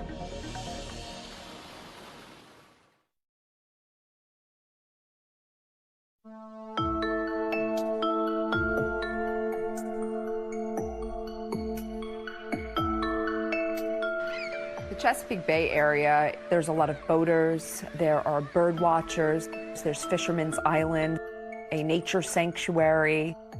This is really kind of a tourist, a fun area. People are going there to relax or going with their families. The last thing they would expect is to find a suitcase with a human body in it. It was the start of the summer tourist season, which is huge for Virginia Beach, and getting that kind of negative publicity of bodies washing up in suitcases was something they did not need. 6 days later, the student was on Fisherman's Island in the middle of the Chesapeake Bay, which is a nature preserve. And she saw a dark green Kenneth Cole suitcase. She was curious what could be contained inside, and she actually pulled a little bit of the black trash bag out of the suitcase. There was such a strong odor of decomposition that she immediately stopped and notified the refuge workers. The police, they'd been expecting this because after the first Kenneth Cole bag with the legs, they suspected there was going to be more. It was transported to the medical examiner's office in Norfolk, and that's where we actually viewed what the contents inside. Inside this suitcase would be the torso and the head of a male. The torso is still attached with the arms and the head. The head was wrapped in what looked like a medical blanket. The face was somewhat identifiable, but it had been submerged for a while, so extremely bloated. The medical examiner is able to determine that the victim's been shot multiple times. There are a couple of gunshot wounds in the torso area and one through the head. There were 2 bullets that were recovered from the body, wad cutter bullets. And wad cutter bullets are not typically used by the average person, but they are used for target practice. And it became a very big local story. A student discovered a suitcase near Fisherman Island. Inside, a human head. It's getting a lot of coverage. It's the second suitcase in a week found near the Chesapeake Bay Bridge Tunnel, and the second one containing body parts. And everybody was waiting for the rest of the body to turn up. Well, the third suitcase was found on May 16, 2004, in the water by a fisherman. He saw the suitcase floating in the water. This third suitcase that had been in the water the longest did have some growth on it from floating in the water for so long. This suitcase contained the pelvis, so from the waist down to above the knees. Authorities realize they have to figure out who it is. Anytime you find a unknown body, the first thing you're going to do is look into missing person cases to see if the profile matches anyone who's currently missing. Because of the naval bases in the area, they're checking military records. They're checking everything they can possibly think of to figure out who this person is. One of the policemen working on it came up with the idea of getting a sketch artist in. I immediately took photographs to our sketch artist, and she was able to do a sketch for us, and we eventually released it to the media. We're hoping maybe this will give us an edge and maybe identify him sooner. Right now, he's just John Doe.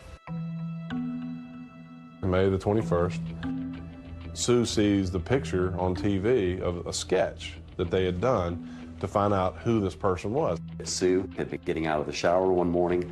The television was on, and as she was getting out, toweling off, she looks at the TV. This is a sketch of the body that washed ashore near the Chesapeake Bay Bridge Tunnel this month.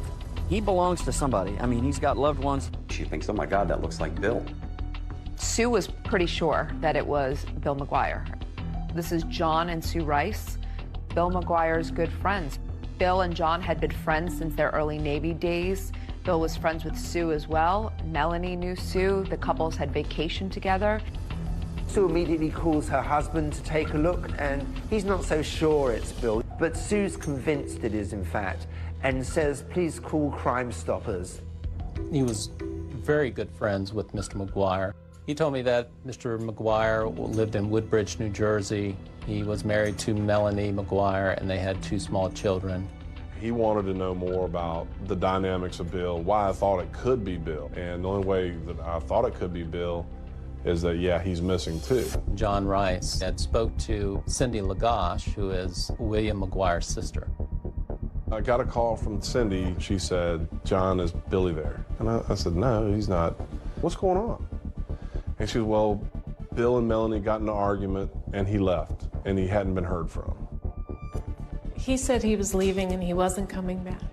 My husband was full of bluster when it came to stuff like that. He would say things like that all the time. I didn't actually believe it was the last time I was ever going to see my husband. William McGuire had, in fact, vanished. Mr. Rice and his wife, Mrs. Rice, eventually agreed to come down to the police department in Virginia Beach and view some photos. Bill had a little red mark right here, and that's what I kept zoning in on when I saw the picture. That's exactly what I zoned in on. I mean, I've known Bill for 22 years. I kept seeing that, and I was pretty certain that it was Bill. Once we had a name and approximate age, we ran him through our computer system. He ran a check on Bill McGuire, and he found that McGuire had been arrested in Virginia for a reckless driving charge in the 1980s. His fingerprints were on file already, which made it a lot easier, and they're very quickly able to confirm that the fingerprints matched. The man in the suitcases was identified as 39-year-old William McGuire of Woodbridge, New Jersey. So according to Melanie, she just thinks her husband is missing, but she is about to get the news that will change her life forever. And I said, I'm sorry to tell you, ma'am, that William is deceased. And I just burst into tears.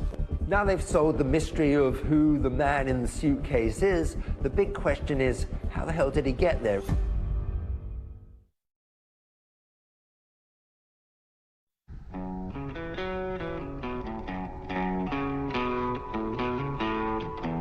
The Melanie McGuire story is centered around New Jersey. They lived in the working class part of New Jersey where The Sopranos took place, which was perhaps the hottest show at the time.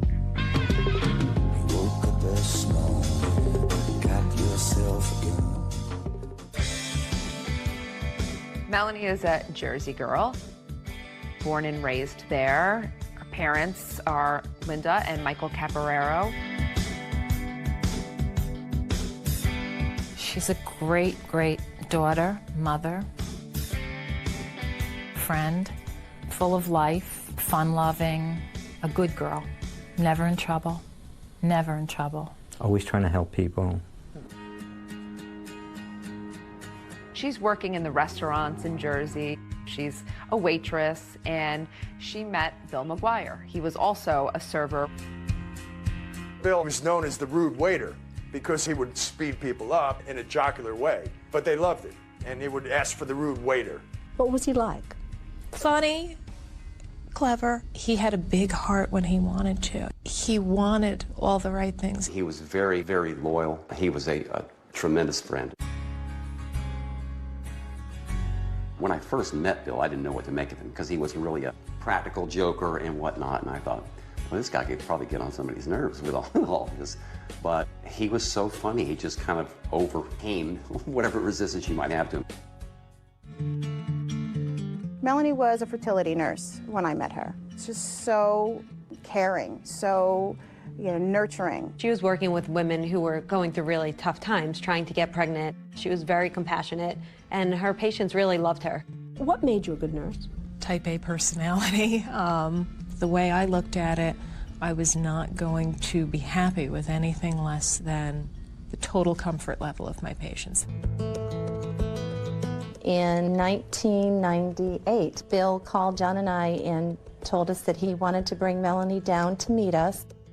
Melanie, she's a really nice person to be around. Physically, she's beautiful. She's very smart. She had a lot of the same sense of humor that Bill had. When Bill was making jokes, Melanie would be right in there. He liked to razz people. She would razz him right back. He really was crazy about her. What was your relationship with Bill like in the beginning? In the beginning, it was the challenge, it was the chase. It was, we had a bit of a tempestuous relationship even before we got married. We would break up, get back together. Bill and Melanie dated for quite a while. They were crazy in love at first, but it quickly became tumultuous. There were infidelities, they'd go back and forth, they'd fight. I think they liked the drama of it. I think she thought she could make a difference in his life. I think she thought that she could maybe change him, make him happy. She truly did love him. You guys want some more champagne? Yeah. All right, let me go get a bottle. Because there's nothing in there, is there? They got married in 1999. It was probably one of the most extravagant weddings we've ever been to. Mr. and Mrs. William McGuire. Melanie on her wedding day looked absolutely gorgeous, angelic, you know, just perfect. Both Bill and Melanie seemed like they couldn't have been happier. She was a little naughty. He was marrying a girl that he absolutely loved in a way that maybe he hadn't loved anybody before. Bill, did you put your hand up? This is the last time Bill's going to have the upper hand. Bill McGuire got a $65,000 a year job with the New Jersey Institute of Technology. Bill and Melanie settle into a rented townhouse in Woodbridge, New Jersey. Woodbridge is a sprawling, densely populated township on the suburban end of New Jersey's industrial flatlands. If you're going down I-95, you're taking exit 11 to get off to Woodbridge. We were both happy, new parents, and then things changed drastically. He had a dual personality. He could be very likable, and then on the other hand, he'd be very calculating, manipulate you. He had always had issues with gambling, and he would go through periods where he would go down to Atlantic City a lot. There were times that he would just take off to AC and gamble, and you wouldn't hear from him, wouldn't know what was going on. He found he could make some money gambling. There were good times with that, and there were bad times. And there were a couple of times I put my foot down, and I said, that's it, no more. So then he would get involved in the stock market. He wanted what he wanted, and he couldn't get it fast enough. And with that came frustration, and eventually that frustration became directed at me. There was one particular argument over the phone where he had gotten stopped for a traffic ticket. He had an absolutely atrocious driving record. So I started to argue back, and the next thing coming out of his mouth is, when I get home, I'm going to kill you, I'm going to smash your face in. It's very difficult for me to think back on it because I actually drove off in the middle of the night, and I had left and I should have stayed gone. Why did you stay? I wasn't strong enough to leave. Did you love him? I did, and even though, now at this point, bear in mind, I'm having an affair. What appealed to you about Brad Miller? He was just very, very tender. I really tried to fight it, but I couldn't fight it. Life for the McGuires is getting a little more complicated, and then one night, it all erupts. Bill was probably the most streetwise person I've ever known, and I can tell you he never saw it coming.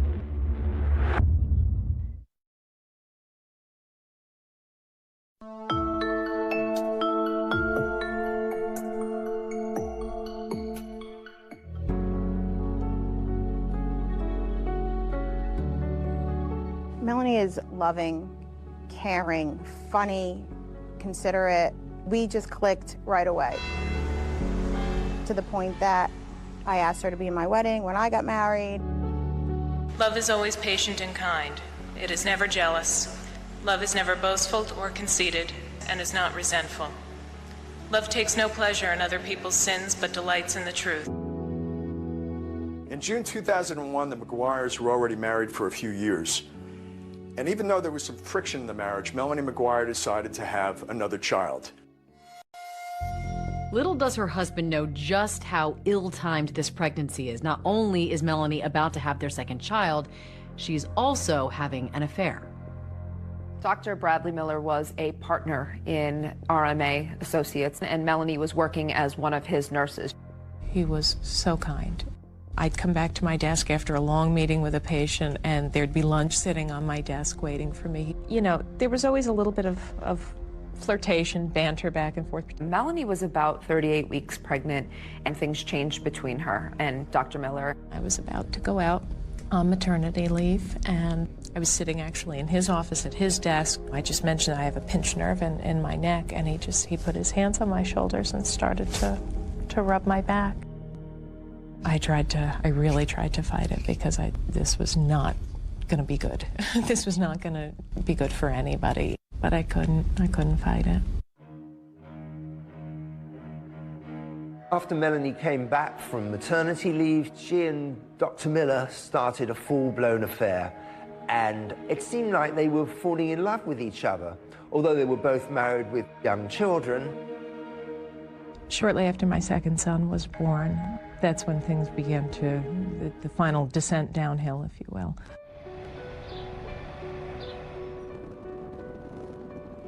Melanie and Bill moved to the Woodbridge apartment. This is a townhome. They don't own it, they're renting it. He was constantly looking at homes. He wanted to end up buying a house before he turned 40. He did want to move down here to Virginia Beach. We took pictures of houses in our neighborhood, but Melanie just would not hear of it.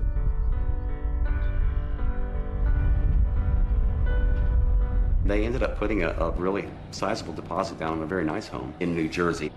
It was a very nice house. It had quite a bit of land. It was a $500,000 home.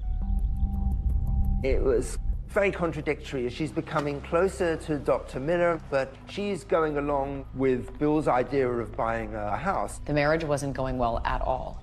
So why were you buying this $500,000 house together then? The idea for me was we had a chunk of money, cash, that we were putting down on this house. In the past, we'd come to points where we had been in similar situations, and ultimately something would happen and he would go and gamble the money away. I figured this at least was an investment.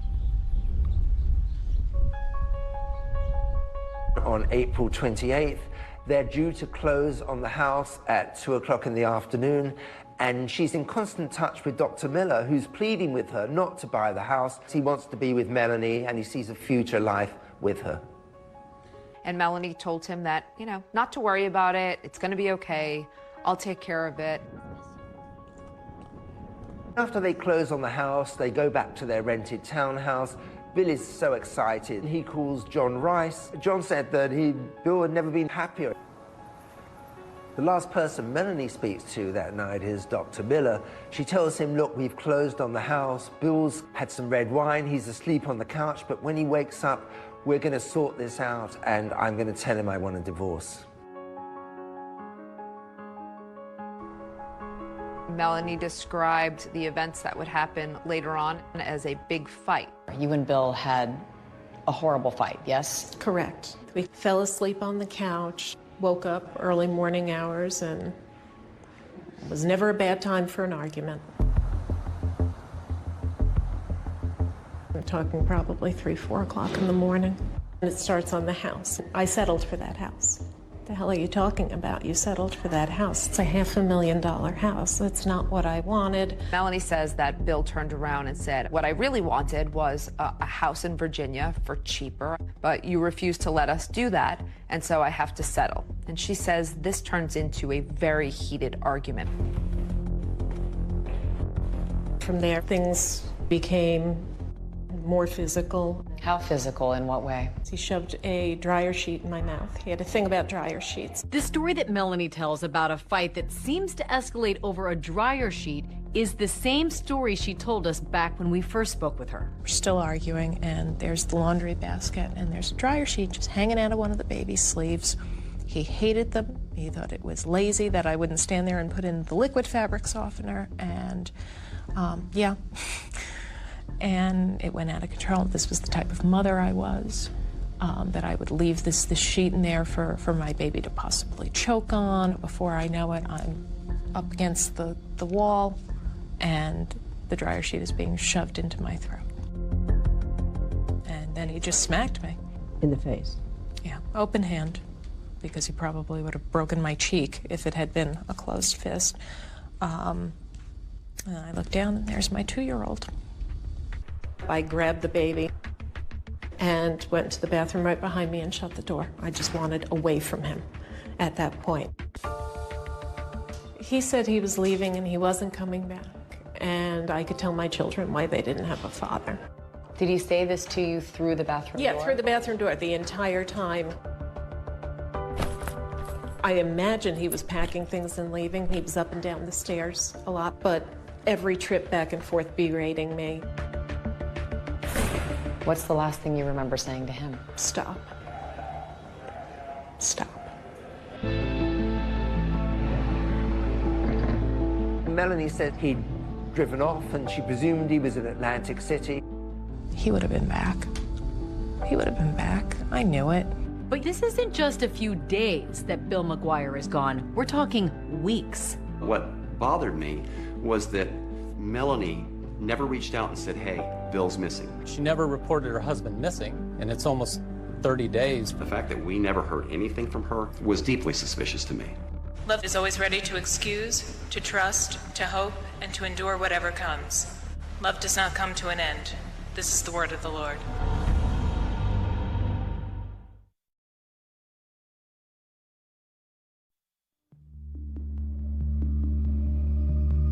In the early morning hours of April 29th, 2004, Melanie McGuire said that she and her husband Bill had a violent fight and that he left and she never saw him again. Melanie says the next day she got her kids up, she took them to daycare, and she started trying to figure out how she was going to move on with her life without Bill. And during the next day, the day after that, you didn't hear anything from him? No. Did you try calling him directly? No, because this is what used to happen when we fought. You know, I'd call, whether it was to tell him off or to try to apologize or what, we just end up getting back into it again. I'm done now. I'm done. She retains a divorce attorney, and at this point, she does tell the divorce attorney that she has not seen her husband in a few days. And according to Melanie, the attorney advised her not to file a missing persons report. My heart broke for her. She didn't deserve, nobody deserved that. But I told her that, you know, she needed to think about herself right now. She needs to protect herself. I called a business associate of mine who was an attorney. She said, you need to get a restraining order. State your full name. Melanie Lynn McGuire. She had to go in front of a judge and give sworn statement about the incident that happened. Tell me what happened that brought you to court today for a temporary restraining order. My husband and I closed on our first house on Wednesday. That should be a positive thing, shouldn't it? Yeah, it should. He's been behaving really erratically. Ms. McGuire, you're safe here. Don't worry. Melanie explained to the judge how Bill had been violent with her. Did he hit you, ma'am? No, not until, well, I don't mean to sound like I had absolutely no part in this. I said some not nice things and slapped me. As part of the questions, Melanie was asked by the judge if she owned any firearms. Do you know if there's any weapons? Not to my knowledge. This is a sketch of the body that washed ashore near the Chesapeake Bay Bridge Tunnel this month. We're hoping maybe this will give us an edge and maybe identify him sooner. About a month goes by between the time that Bill disappears and when Sue Rice identifies Bill McGuire after seeing the sketch on local TV. The next thing police have to do is notify Melanie McGuire of the death of her husband. Melanie was asked to come down to the police station. The officer came out and he says, "Is your husband William McGuire?" And I said, "Yes." And he said, "I'm sorry to tell you, ma'am, that William is deceased." And I just burst into tears. But there's one thing she never asked. How was Bill McGuire murdered?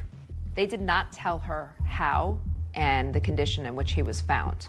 That would be one of the first questions that I would ask. The next step was that the Virginia police wanted to speak with Melanie. Melanie agrees, but she brings her divorce attorney with her and another criminal attorney in that practice. Conducting an interview with the victims wife with 2 attorneys present is highly unusual. First time I have ever had that happen to me. She was nervous, she was visibly shaking, she made expressions like she was crying, but she never had a tear in her eye. I asked her if she had any luggage, and she informed us that they didn't have any matching luggage. The next day, Melanie told detectives she suddenly remembered that the McGuires did own a matching set of designer luggage. I showed her a picture of one of the pieces of luggage that we recovered in the bay, and she identified that as belonging to them. They asked what kind of person Bill was, and she said he was the kind of person that had a knack for pissing people off. She asked us, where did we find her husband's vehicle at? I told her at that point we hadn't found her husband's vehicle. And she said that probably a good place to look would be Atlantic City, New Jersey. She also informed us that her husband had a gambling problem. Did he get involved with the wrong people? That's what I would have to believe, that he had gotten himself into something, and Bill always thought he could handle everything. He was always into some kind of deal, so I think maybe this deal was his last deal. After the interview was done that evening, we also conducted a search at their old apartment building. The apartment was empty. She had already moved out. They asked him about Bill's possessions and his clothes. We discovered that Miss McGuire had already given all of her husband's belongings away. Virginia Beach detectives find out that Melanie McGuire had given most of Bill's belongings away to a friend's cousin, and they wanted to track that man down. Eventually they did, and found out that most of Bill's clothing was still in black trash bags, much like the bags that contained Bill McGuire's body parts.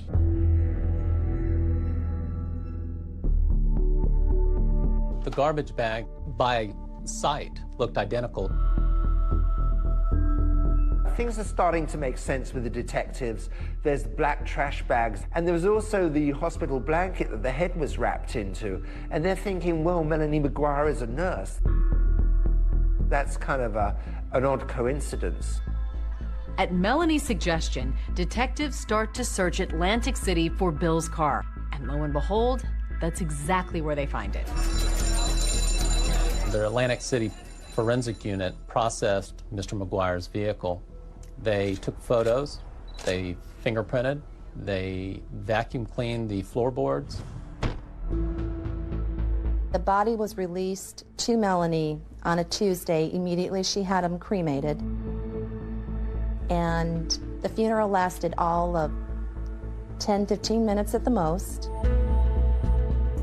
She called the following evening after the funeral, and at that point I just kind of blasted her. I just told her, I said, Melanie, Bill deserves so much more. And Mel just said, well, I'm a single mom now, and now I've just got to get on with my life. I said, well, no, the next thing is we've got to figure out who did this to him. And after I got off the phone, I remember hanging it up, and I said, John, she did it. She did it.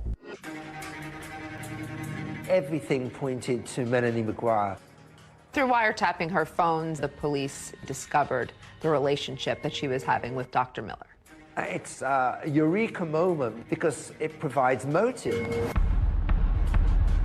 I've told them everything that I know. But they're, they just don't. They want you to break.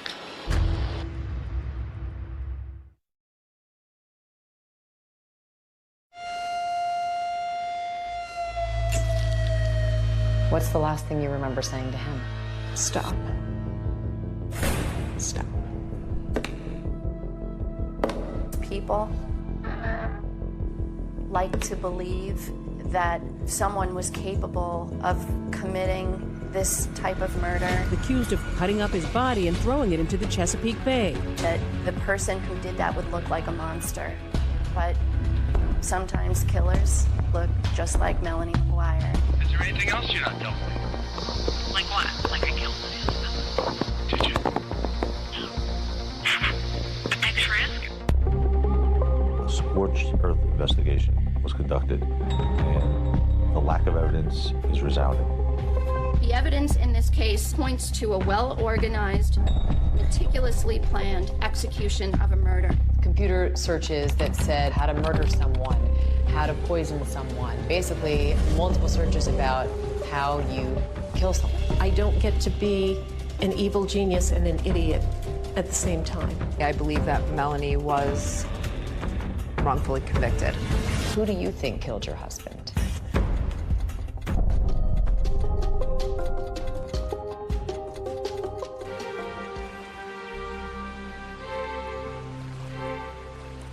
Melanie McGuire, once a married mother to 2 little boys and a fertility nurse, is today a 47-year-old inmate at the Edna Mann Correctional Facility in Clinton, New Jersey. In here, guilt and innocence is irrelevant in day-to-day life. I have 6 numbers and a letter after my name, the same as the woman on one side of me and the same as the woman on the other side of me.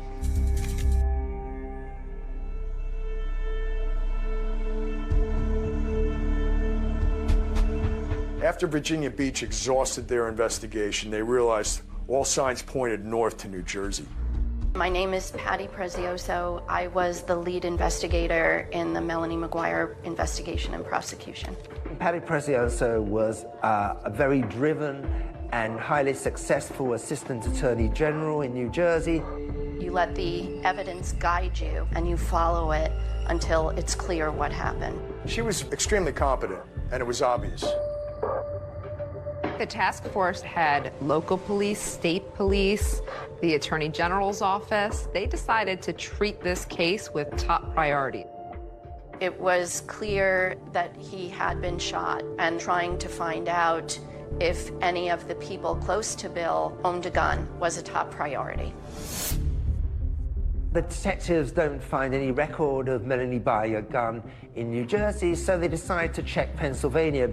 They knew that Pennsylvania was close, and a lot of people will go to Pennsylvania for firearms because the gun laws are more lax. There's less of a waiting period, and so you can go in and essentially walk out the same day with a firearm.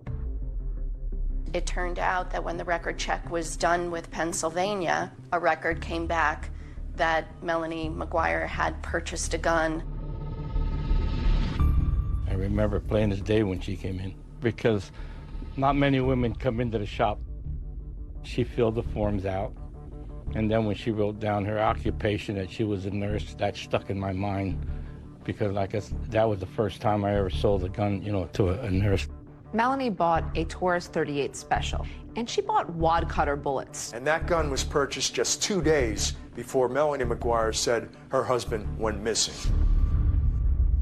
And remember, early on, Virginia detectives talked to Melanie, and she never mentioned anything to them about buying a gun. I had informed my attorneys of the purchase of the gun, and they said, well, if they ask, don't lie, but don't offer any information. And they never asked about a gun. Melanie bought the gun because Bill wanted her to buy the gun. She could get it, he wanted it. What he wanted, he got. Because Bill McGuire had a felony conviction stemming from his horrendous driving record, he was barred from purchasing firearms. You say your husband asked you to purchase the gun, but you purchased a gun just 2 days before your husband went missing. Of course, it's a coincidence. However, he was on me for a while about that, about trying to get that. And if something was happening, if he was in some sort of trouble, that may very well have been the reason why he was so intent on getting it. Once the police really honed in on Melanie, they began wiretapping her phones. Hello. Hi. The surveillance was so intense that over a 40-day period, they recorded 500 hours of her phone calls. Every time you get your head back above water. Yep. And that hand reaches out from beyond the grave. A lot of those calls were very cryptic. Hey. How you doing? I spoke to, what's his name, about shipping? Alex. I didn't want to say name. Do you understand what I'm saying? Yep. She used the phrase a lot, being cut off at the knees. At least meet with a lawyer ahead of time who might cut it off at the knees. Doesn't that look suspicious? It doesn't matter what it looks like. She was a little salty. That was her personality, though. She was a Jersey girl. A lot of them were to her boyfriend, Dr. Bradley Miller. It was very clear right from the beginning that the relationship with Dr. Miller was different. There was a change in her voice. It was a softer tone. It's a eureka moment when they realize that she's having an affair because it provides motive. Dr. Miller also becomes a suspect. So one night when Dr. Miller was leaving work, he was going to his car. The detectives came out to confront him. Dr. Miller was adamant that he had nothing to do with any crime and he didn't know anything about this. And so I think the police said, well, prove it. You know, if you're willing to wear a wire, we'll believe you. It is now 2:30 p.m., May 31st, 2005. Brad Miller making an outgoing call to Melanie McGuire. Hello? I've told them everything that I know. But they're, they just don't. They want you to break. I mean, if you want us to stick together, I gotta know everything now. Before this goes any further. What do you mean you have to know everything now? I mean, there's no other secrets between us, right? That I can think of. You swear you had nothing to do with us? Yeah. And your children's lives. Because I'm standing by you. Yeah.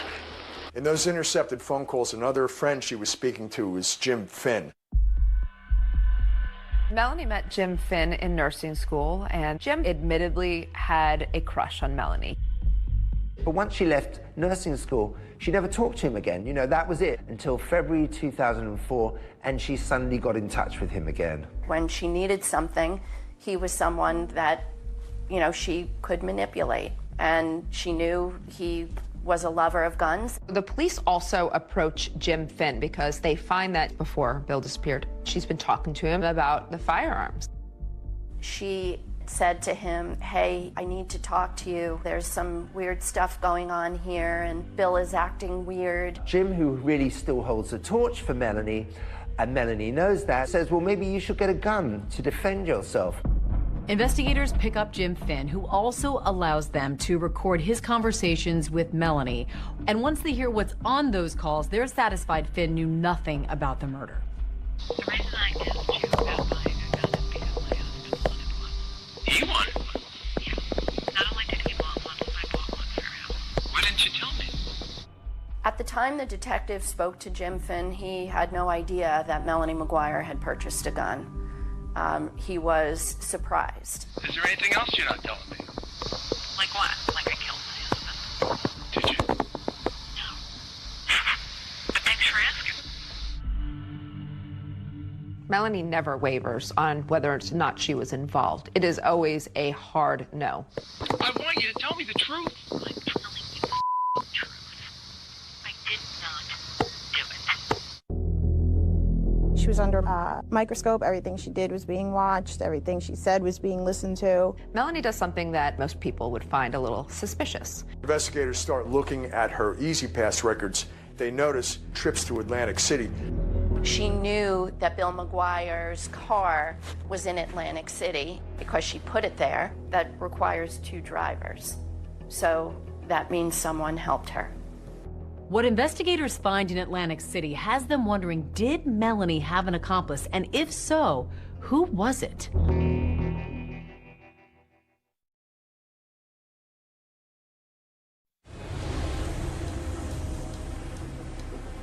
The next set of clues in the mystery of who killed Bill McGuire leads investigators to a 170-mile stretch of toll road, the Garden State Parkway. With Melanie now the prime suspect, detectives start pulling her records. They try to track her movements in the days around her husband's disappearance. And one of those is her E-ZPass statement. So when investigators start looking at her E-ZPass records, they notice that there were charges for 2 trips to Atlantic City. On April 30th, 2004, just 2 days after the fight Melanie said that she and Bill had, Melanie does something that is very odd and most people would find a little suspicious. I'm starting to become more actively angry at him. And I'm thinking, that son of a bitch, I know where he is. According to Melanie, she decides that he's probably in Atlantic City gambling, so she's going to drive down there and she's going to look for his car. Absolutely not rational, but get in the car and go down there. And I'm driving down, and I take the first pass on this highway, and I see a dark sedan. There's no way. There's no way. And lo and behold, there it is. Once Melanie spots Bill's car from the highway, she decides she's going to move his car. Melanie says in the past, when they're angry at each other, it's a way of messing with each other, I guess you could say. Pull off onto a little side street, and I parked my car, and it was like Mission Impossible. Scooted up to the car, got in, started it, and drove away. And where'd you put it? What I believe to be the Flamingo Hotel. What Melanie said was, I was going to move his car to the seediest part of town, the most annoying for him to find.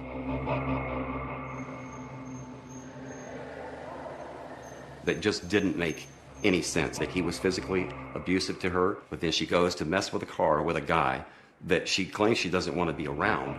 It sounds beyond ridiculous sitting here saying it, and I acknowledge that, and I can't, you know, it's the truth. It's an incredible story, meaning it's just not credible. We believe she was planting his car in Atlantic City. She was trying to create an illusion that Bill McGuire was still alive. That requires two drivers. So certainly that means someone helped her. Someone had her Pathfinder, and she was driving Bill McGuire's car. They put the car at the Flamingo Hotel, and then she went home with the person driving her car. And investigators thought they'd struck pay dirt when they discovered that hotel's parking lot had surveillance cameras. In truth, of course, the footage did not capture who the driver was. The surveillance video from the Flamingo Hotel actually showed the victim's vehicle being pulled into a parking space. Because of the darkness and the glare and the background lights, you could not actually see the person that was occupying the vehicle. There was another inexplicable road trip, this time to Delaware, 5 days after her husband went missing. She had shared with Dr. Miller that in the early morning hours of May 4th, she was actually furniture shopping. Investigators think that this Delaware furniture trip is really just a ruse. That same road would have taken her to the Chesapeake Bay Bridge Tunnel. Normally, someone would take the New Jersey Turnpike to go over the Delaware Memorial Bridge, picking up Route 13, which runs south to the Chesapeake Bay Bridge and Tunnel. Patty Precioso says that Melanie actually left the night before from New Jersey, drove Bill's remains to Virginia. We believe that that was when she took the suitcases with Bill's remains and got rid of them in the Chesapeake Bay.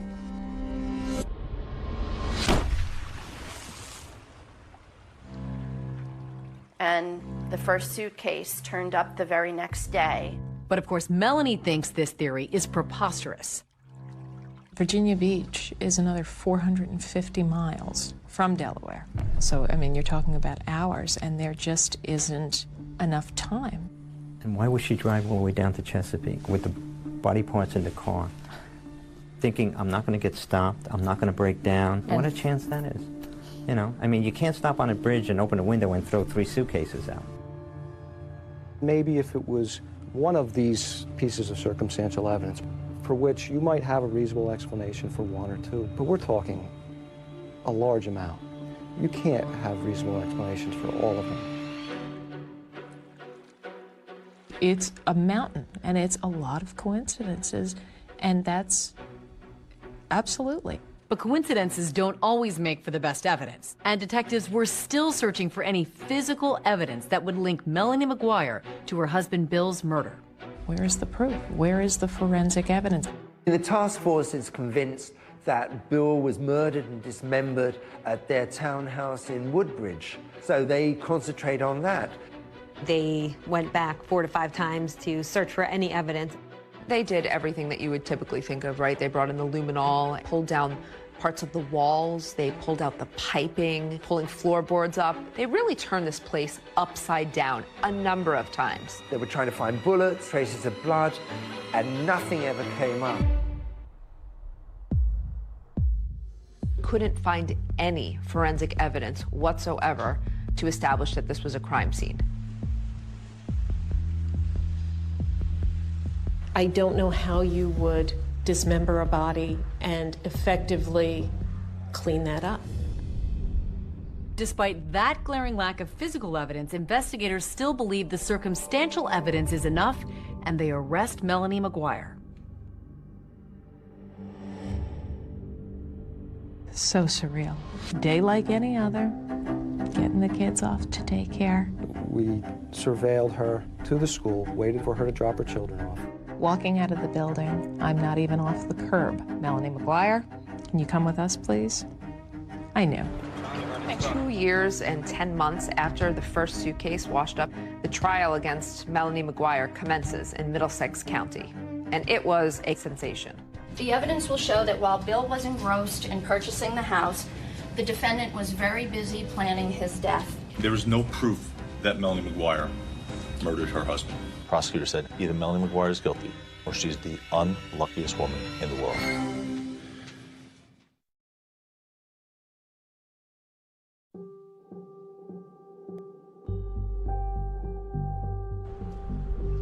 On Monday, March 5th, 2007, 2 years and 10 months after the first suitcase had washed up in the Chesapeake Bay, Melanie McGuire went on trial for her husband's first-degree murder. This was a case that had garnered a lot of media attention in New Jersey. It had all the elements that it was going to be a salacious trial. The judge let us know that the trial was going to be televised. Let's bring a couple of experts into the conversation to help us sort through yesterday's evidence. It made people act differently. I think Melanie loved the idea that she was the center of attention. She seemed very relaxed, much more relaxed than I would have been. It was a double-edged sword, because if she sat there, more stoic, she looked nasty or she looked mean. And then when she was being more upbeat and talking to people, oh, well, she's joking around at her own trial. There was nothing she could do that wasn't going to be criticized. By the time Melanie McGuire gets to trial, she's hired Stephen Turano and Joe Tacopina to represent her. Joe Tacopina was a high-profile celebrity attorney. Joe Tacopina. Joe Tacopina. Joining me now, Joe Tacopina. He's the attorney for Alex Rodriguez. He feels just as comfortable in front of a TV camera as in front of a jury. A scorched earth investigation was conducted, and the lack of evidence is resounding. The evidence in this case points to a well-organized, meticulously planned execution of a murder. Is that a fair description of you? Were you somebody, if you were going to do something, you were going to do it all the way? Correct. And I would counter that argument with, if that's the case, then I would have been sure to not include blankets that could be traced to me, my own luggage. I don't get to be an evil genius and an idiot at the same time. They're not going to be able to tell you where William McGuire was killed, how he was killed, when he was killed. The defense were really trying to play to the jury that Bill was a major gambler and he may have owed thousands and thousands of dollars. He was a big gambler because he gambled beyond his means. When you have money out on the street and you're behind and you're not making payments, you know what happens? You get shot here and you get shot here. As prosecutors start laying out what they believe Melanie McGuire did to Bill, it all starts with something they found in his car after it was processed in Atlantic City. When investigators first recovered Bill's car, they found a bottle of chloral hydrate, a red liquid, and also a syringe in it. State's Exhibit 983. Do you recognize that? Yes, that's the vial we dispensed the liquid in. Chloral hydrate is, have you ever heard the term slip somebody a Mickey? It's the Mickey. It's what it is. It's almost like a knockout drug. They do a lot of investigating on this chloral hydrate, and eventually they find out that it was purchased the morning that Bill disappeared. Somebody dropped off this prescription for chloral hydrate at the Walgreens pharmacy, which is just down the road from where Melanie's children went to preschool. But the prescription pad was that of Dr. Brad Miller, who was Melanie's boss. So the light bulb goes off, and they're thinking right away, clearly, Melanie had access to this prescription pad. She used it. She filled it. Chloral hydrate was necessary for this defendant to have control, and even more importantly, it was necessary to her that Bill McGuire had no control. Dr. Miller looked at the prescription and he said, "That's not my signature, and it appears to be Melanie McGuire's handwriting." Prosecutors also focused on what they said Melanie was doing in the days before her husband's disappearance. For that, they looked at the McGuire's home computer. We had it forensically examined, and it really was just astounding seeing what the internet searches were for. Can you describe the searches that you recovered? How to purchase guns illegally, how to commit murder, and undetectable poisons was searched. It didn't look good. It looked like someone was searching how to, sedate someone or how to kill them. I'm a nurse. I was a nurse.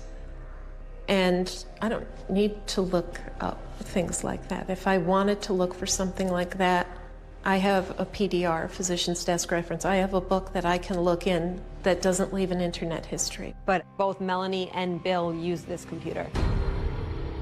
So it's really hard to figure out who was searching these things. Now, you have absolutely no idea of knowing who actually conducted the searches that you talked about, correct? No, I don't. One of the things we can say for certain is that your husband didn't commit suicide. He didn't shoot himself. He wasn't able to carve his own body up. And yet there's a suggestion from the defense that some of the online searches were things that he was in fact doing, not that you were doing. It wasn't me.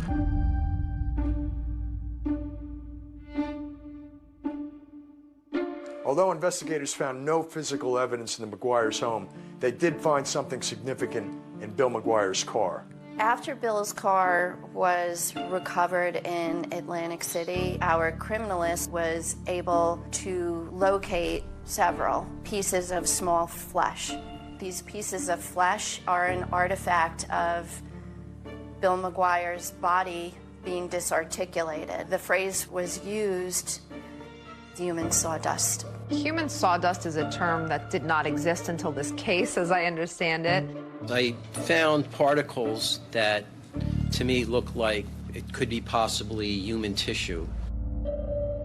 DNA results indicated that the flesh belonged to Bill McGuire. What this really was a few pieces of microscopic skin cells that were a little bit deeper than the skin we passively shed.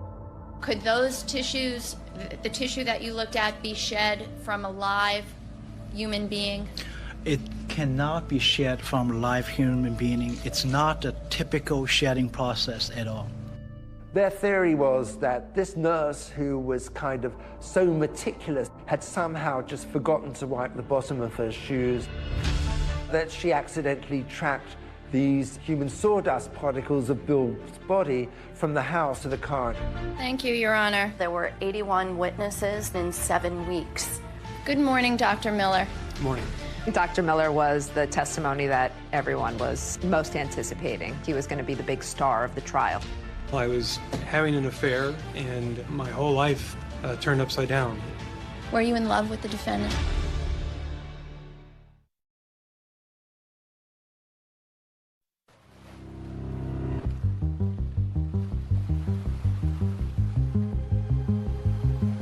Do you want to call your next witness, please? Yes, Your Honor. The state calls Dr. Bradley Miller. The most anticipated day of this trial is when the man whom Melanie McGuire had a 3-year affair with, Dr. Bradley Miller, took the stand. Everybody knew that that was the prosecution's star witness, and the court was filled. And when you saw him, what was your feeling? How could you? How could you? Dr. Miller was in a very difficult spot.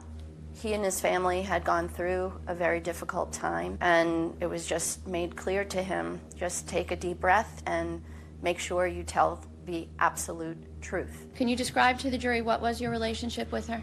We worked together. She was an excellent nurse. She took very good care of the patients. They all loved her. Sir, did there come a time when your relationship with Miss McGuire got more intimate? Yes, it did. It was towards the end of her second pregnancy. She was about 38 weeks pregnant. And before she went on maternity leave, we had oral sex in the office. So not proud of that. It has to be pretty hard to hear it come out in court.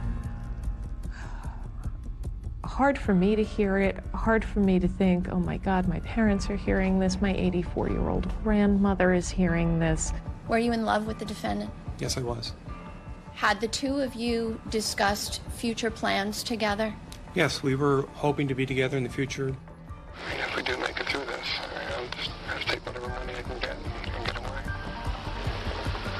With Dr. Miller on the stand, prosecutors were able to score some points because there were certain things that Melanie never told Dr. Miller. Did the defendant ever tell you that she purchased a gun? No, ma'am. I had no knowledge of her purchasing a gun, no. Did the defendant ever tell you that she went to Atlantic City and parked her husband Bill's car at the Flamingo Hotel? No, she did not. Did there come a time when the defendant shared with you that she had done that? Yes, and I asked her, well, why didn't you tell me this sooner? And she told me that she didn't want me to be upset, that she's going back to find Bill, to bring him back, and rekindle the relationship. We looked very closely at Dr. Miller. There was no evidence connecting him with this crime.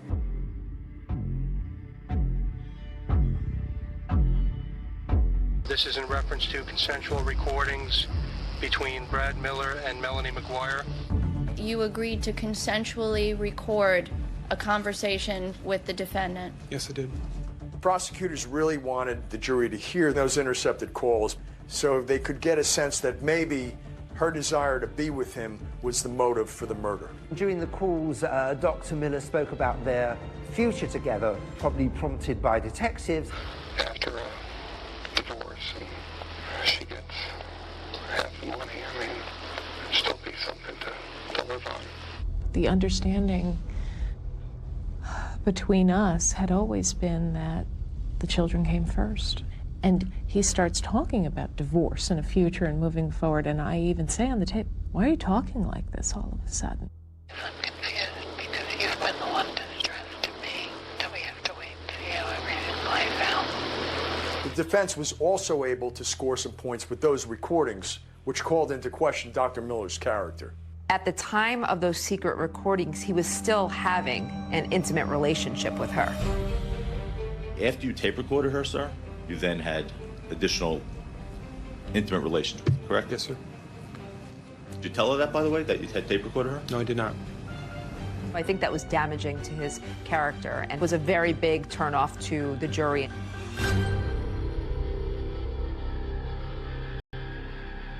Have you ever had contact again with Dr. Brad Miller? No.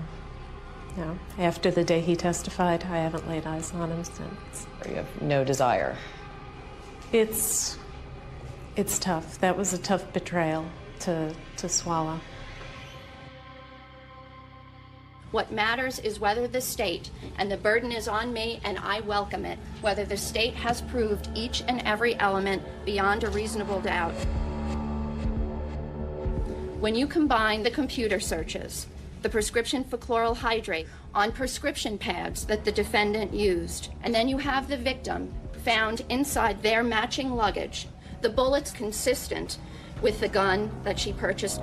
It was a mountain of evidence. There's no question in my mind that she did it. I also don't believe that she acted alone. Now, who helped her?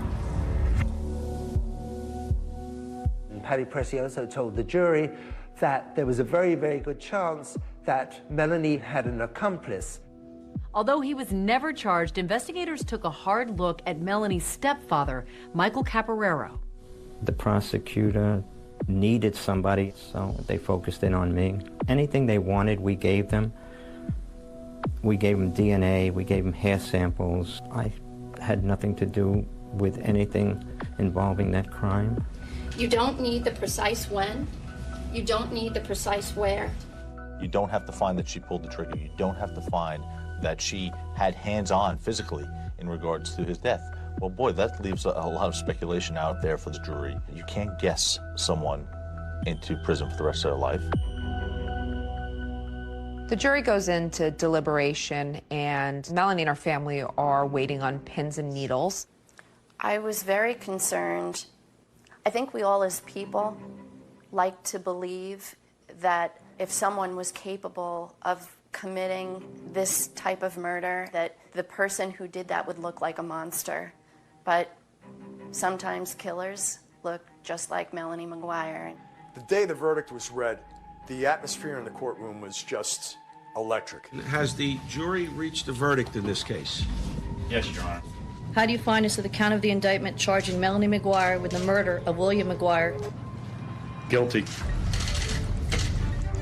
I just remember seeing her collapse. I remember grabbing Joe's arm, and I remember feeling my legs just kind of go out from under me. She's alternating between I didn't do it, and my babies, and referring to her two children.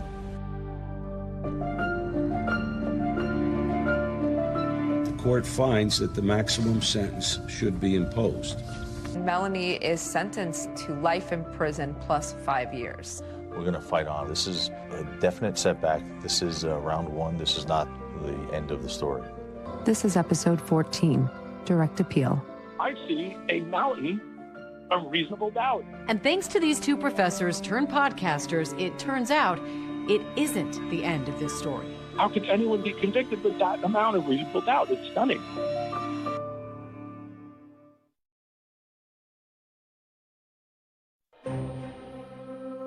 After sentencing, Melanie McGuire was taken to the Edna Mann Correctional Facility in Clinton, New Jersey.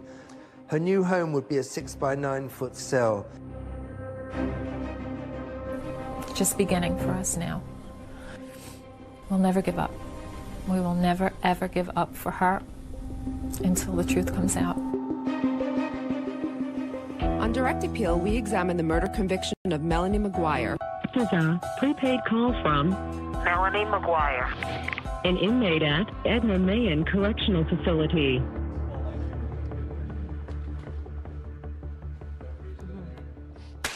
All right. Obviously, Melanie's been convicted. She's exhausted all of her appeals at this point. So how did the idea for this podcast come about? Melanie McGuire was looking to speak with someone about her story because she had done really poorly in the court system, and I think she was frustrated. And after visiting with her the first time, I was like, this is a story. This is important.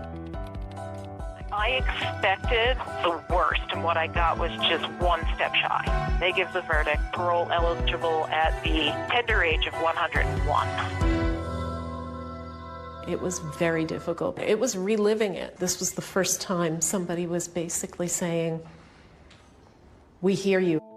What'd you say? Let's get to the juicy part. I want to know, do you think she is innocent or guilty? In the end, I believe that Melanie McGuire was wrongfully convicted. So you believe an innocent woman is behind bars right now? Absolutely. I believe this is a case of a wrongful conviction. So let's talk about some of the questions you raise in your podcast, and let's begin with the gun. The gun to this day has never been recovered. One of the key witnesses for the prosecution was a forensic ballistic expert. So these are two discharge bullets. They're referred to as a .38 caliber lead wad cutter bullet. Is it possible that the gun Melanie bought is not actually the murder weapon?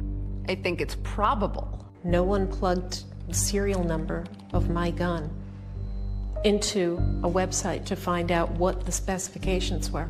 Apparently each gun makes something called lands and grooves. Lands and grooves are rifling characteristics that are machine pressed into the barrel of a gun. And when the bullet passes through the barrel, the same number of lands and grooves are going to be imprinted essentially onto that bullet. There were 5 lands and grooves that my weapon was said to have made based on the company's website. The bullets that came out of my husband had 6 lands and grooves. It was a mistake on a gun manufacturer's website. We were not gathering evidence from a gun manufacturer's website. The evidence that was at trial was from ballistic experts. But the website was updated. It was. After this trial to incorporate the possibility Of that 5 it or could 6. have 5 or 6. I thought that was questionable.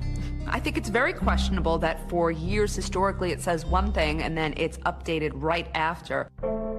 Let's talk about the garbage bags. The prosecution had an expert that said that the garbage bag in which Bill's body was found in was consistent with the garbage bags that came from Melanie's apartment. You can see these lines here. There's a straight line here, this sort of a smooth line. There's also 2 other lines close together in basically the exact same position. This indicates that these 2 bags were made at the same facility on the same line within a very close proximity of time. He ran tests, but he didn't do all the tests that you actually need to definitively say whether these bags matched. Even his own data shows that they probably weren't the same bags. Well, there are always other tests that can be done in any analysis. Based on the testing we had conducted and the results that I observed, I felt competent at that time to conclude that the bags were produced during the same run. They put on a really good show. And I think when you have props, 2 garbage bags, oh wow, those do look alike. And so what the jurors are listening to sounds like fact, when in reality, it's just someone's expert opinion. There is something else that's significant that you think the jury should have heard more about that was found inside those suitcases. If you look through the lab reports, page upon page upon page, white hair, brown hair, black hair, animal hair. I think that's indicative that there was animal hair where the dismemberment took place of Bill's body. You mentioned that you found some animal hairs. Did you find anything that you considered of evidential value? No. And they looked high and low to connect Melanie to some pet. And once they found that there was no way to connect Melanie to these pet hairs, it became not of evidentiary value. Why is that? Simply because they don't match your suspects? Those hairs should have been tested because that's a huge question mark. Melanie did not incapacitate, shoot, use a saw to dismember her husband. You know how hard it is to cut through bone. It is physically exhausting. And also, if the crime scene didn't happen there and she's home with her children all night, where is this happening? There are just too many holes in this story. In this case, with the mountain of evidence against her and a very complex plan, I submit to you it's amazing we know as much as we do. This was a murder trial. It wasn't a contest to see who could outsmart the investigators, and if someone is smart enough to successfully hide a crime scene, that they win. Did you find any evidence that exonerates Melanie, that proves her innocence? I wish we did. I had hoped we would. I still think that we might get a tip in that direction.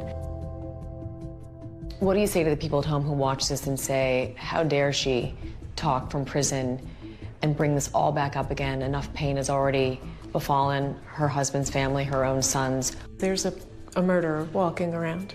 Even if we discount what's happened to me, the killer is out there. And it's not me. She had about as good a counsel as money could buy. She certainly had a fair and impartial jury. The fact of the matter is sometimes the evidence is such that your attorneys, no matter what you can pay them, they simply cannot overcome what you've done. So she can say whatever she wants. She's a liar and she's a killer. Today your boys are young men? They are. Is there anything you'd want to say to them?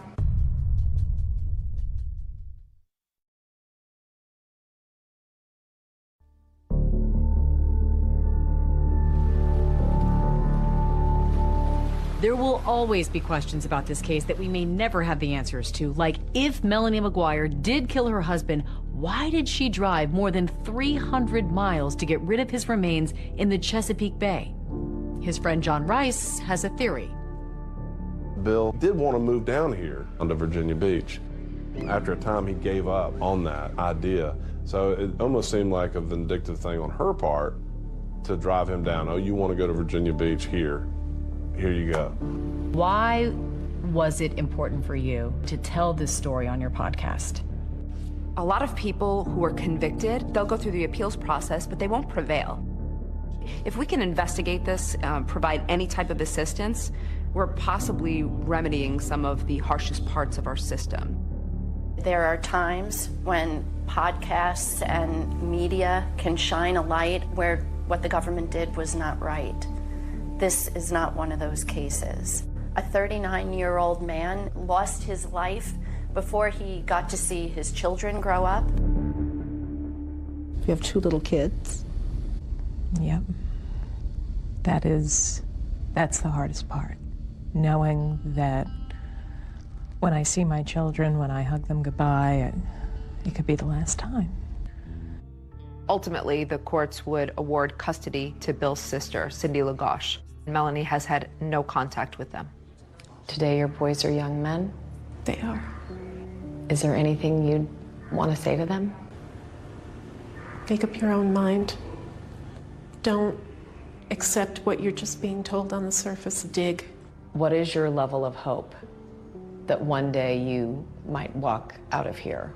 I'm terrified to hope, because to have it thwarted in here, it's absolutely soul-crushing. Bill McGuire was the father of 2 small children. He was a brother, he was a friend, and his life got cut short. I think Bill deserves to be remembered as a fantastic friend, a dad who loved his boys. He didn't deserve this. Nobody deserves that. No one.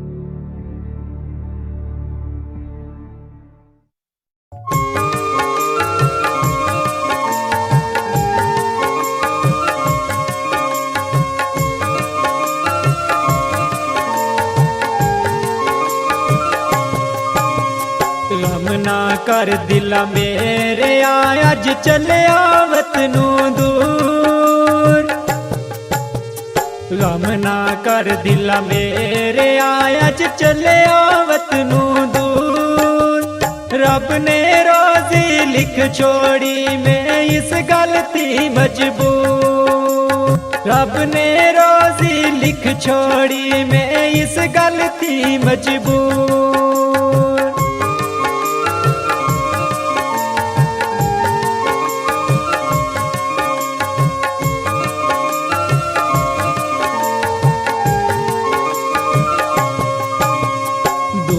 दुराडे वतन तू साडा मिलना होया मुहाल दूर दुराडे वतन तू साडा मिलना होया मुहाल अल्लाह वे खैरी मोड़ लिया सी रखी तू अपना ख्याल अल्लाह वे खैरी मोड़ लिया सी रखी तू अपना ख्याल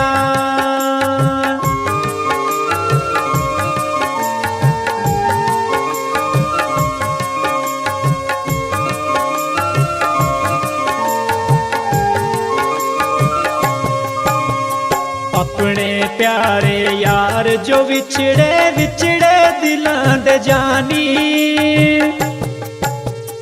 अपने प्यारे यार जो विछड़े विछड़े दिलां दे जानी पैग जुदाई सजना वाली सुखी न रही जिंदगानी पैग जुदाई सजना वाली सुखी न रही जिंदगानी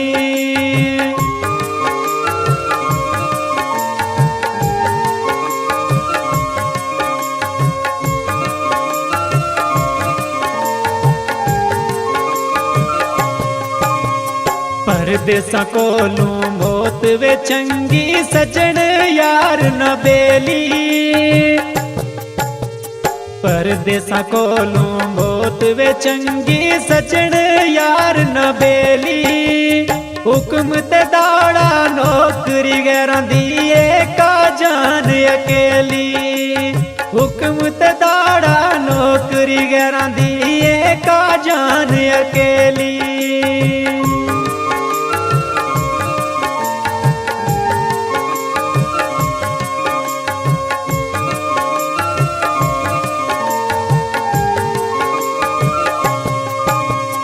वाई जहाज पे चढ़ के सजन लंघ गए समुद्रों पार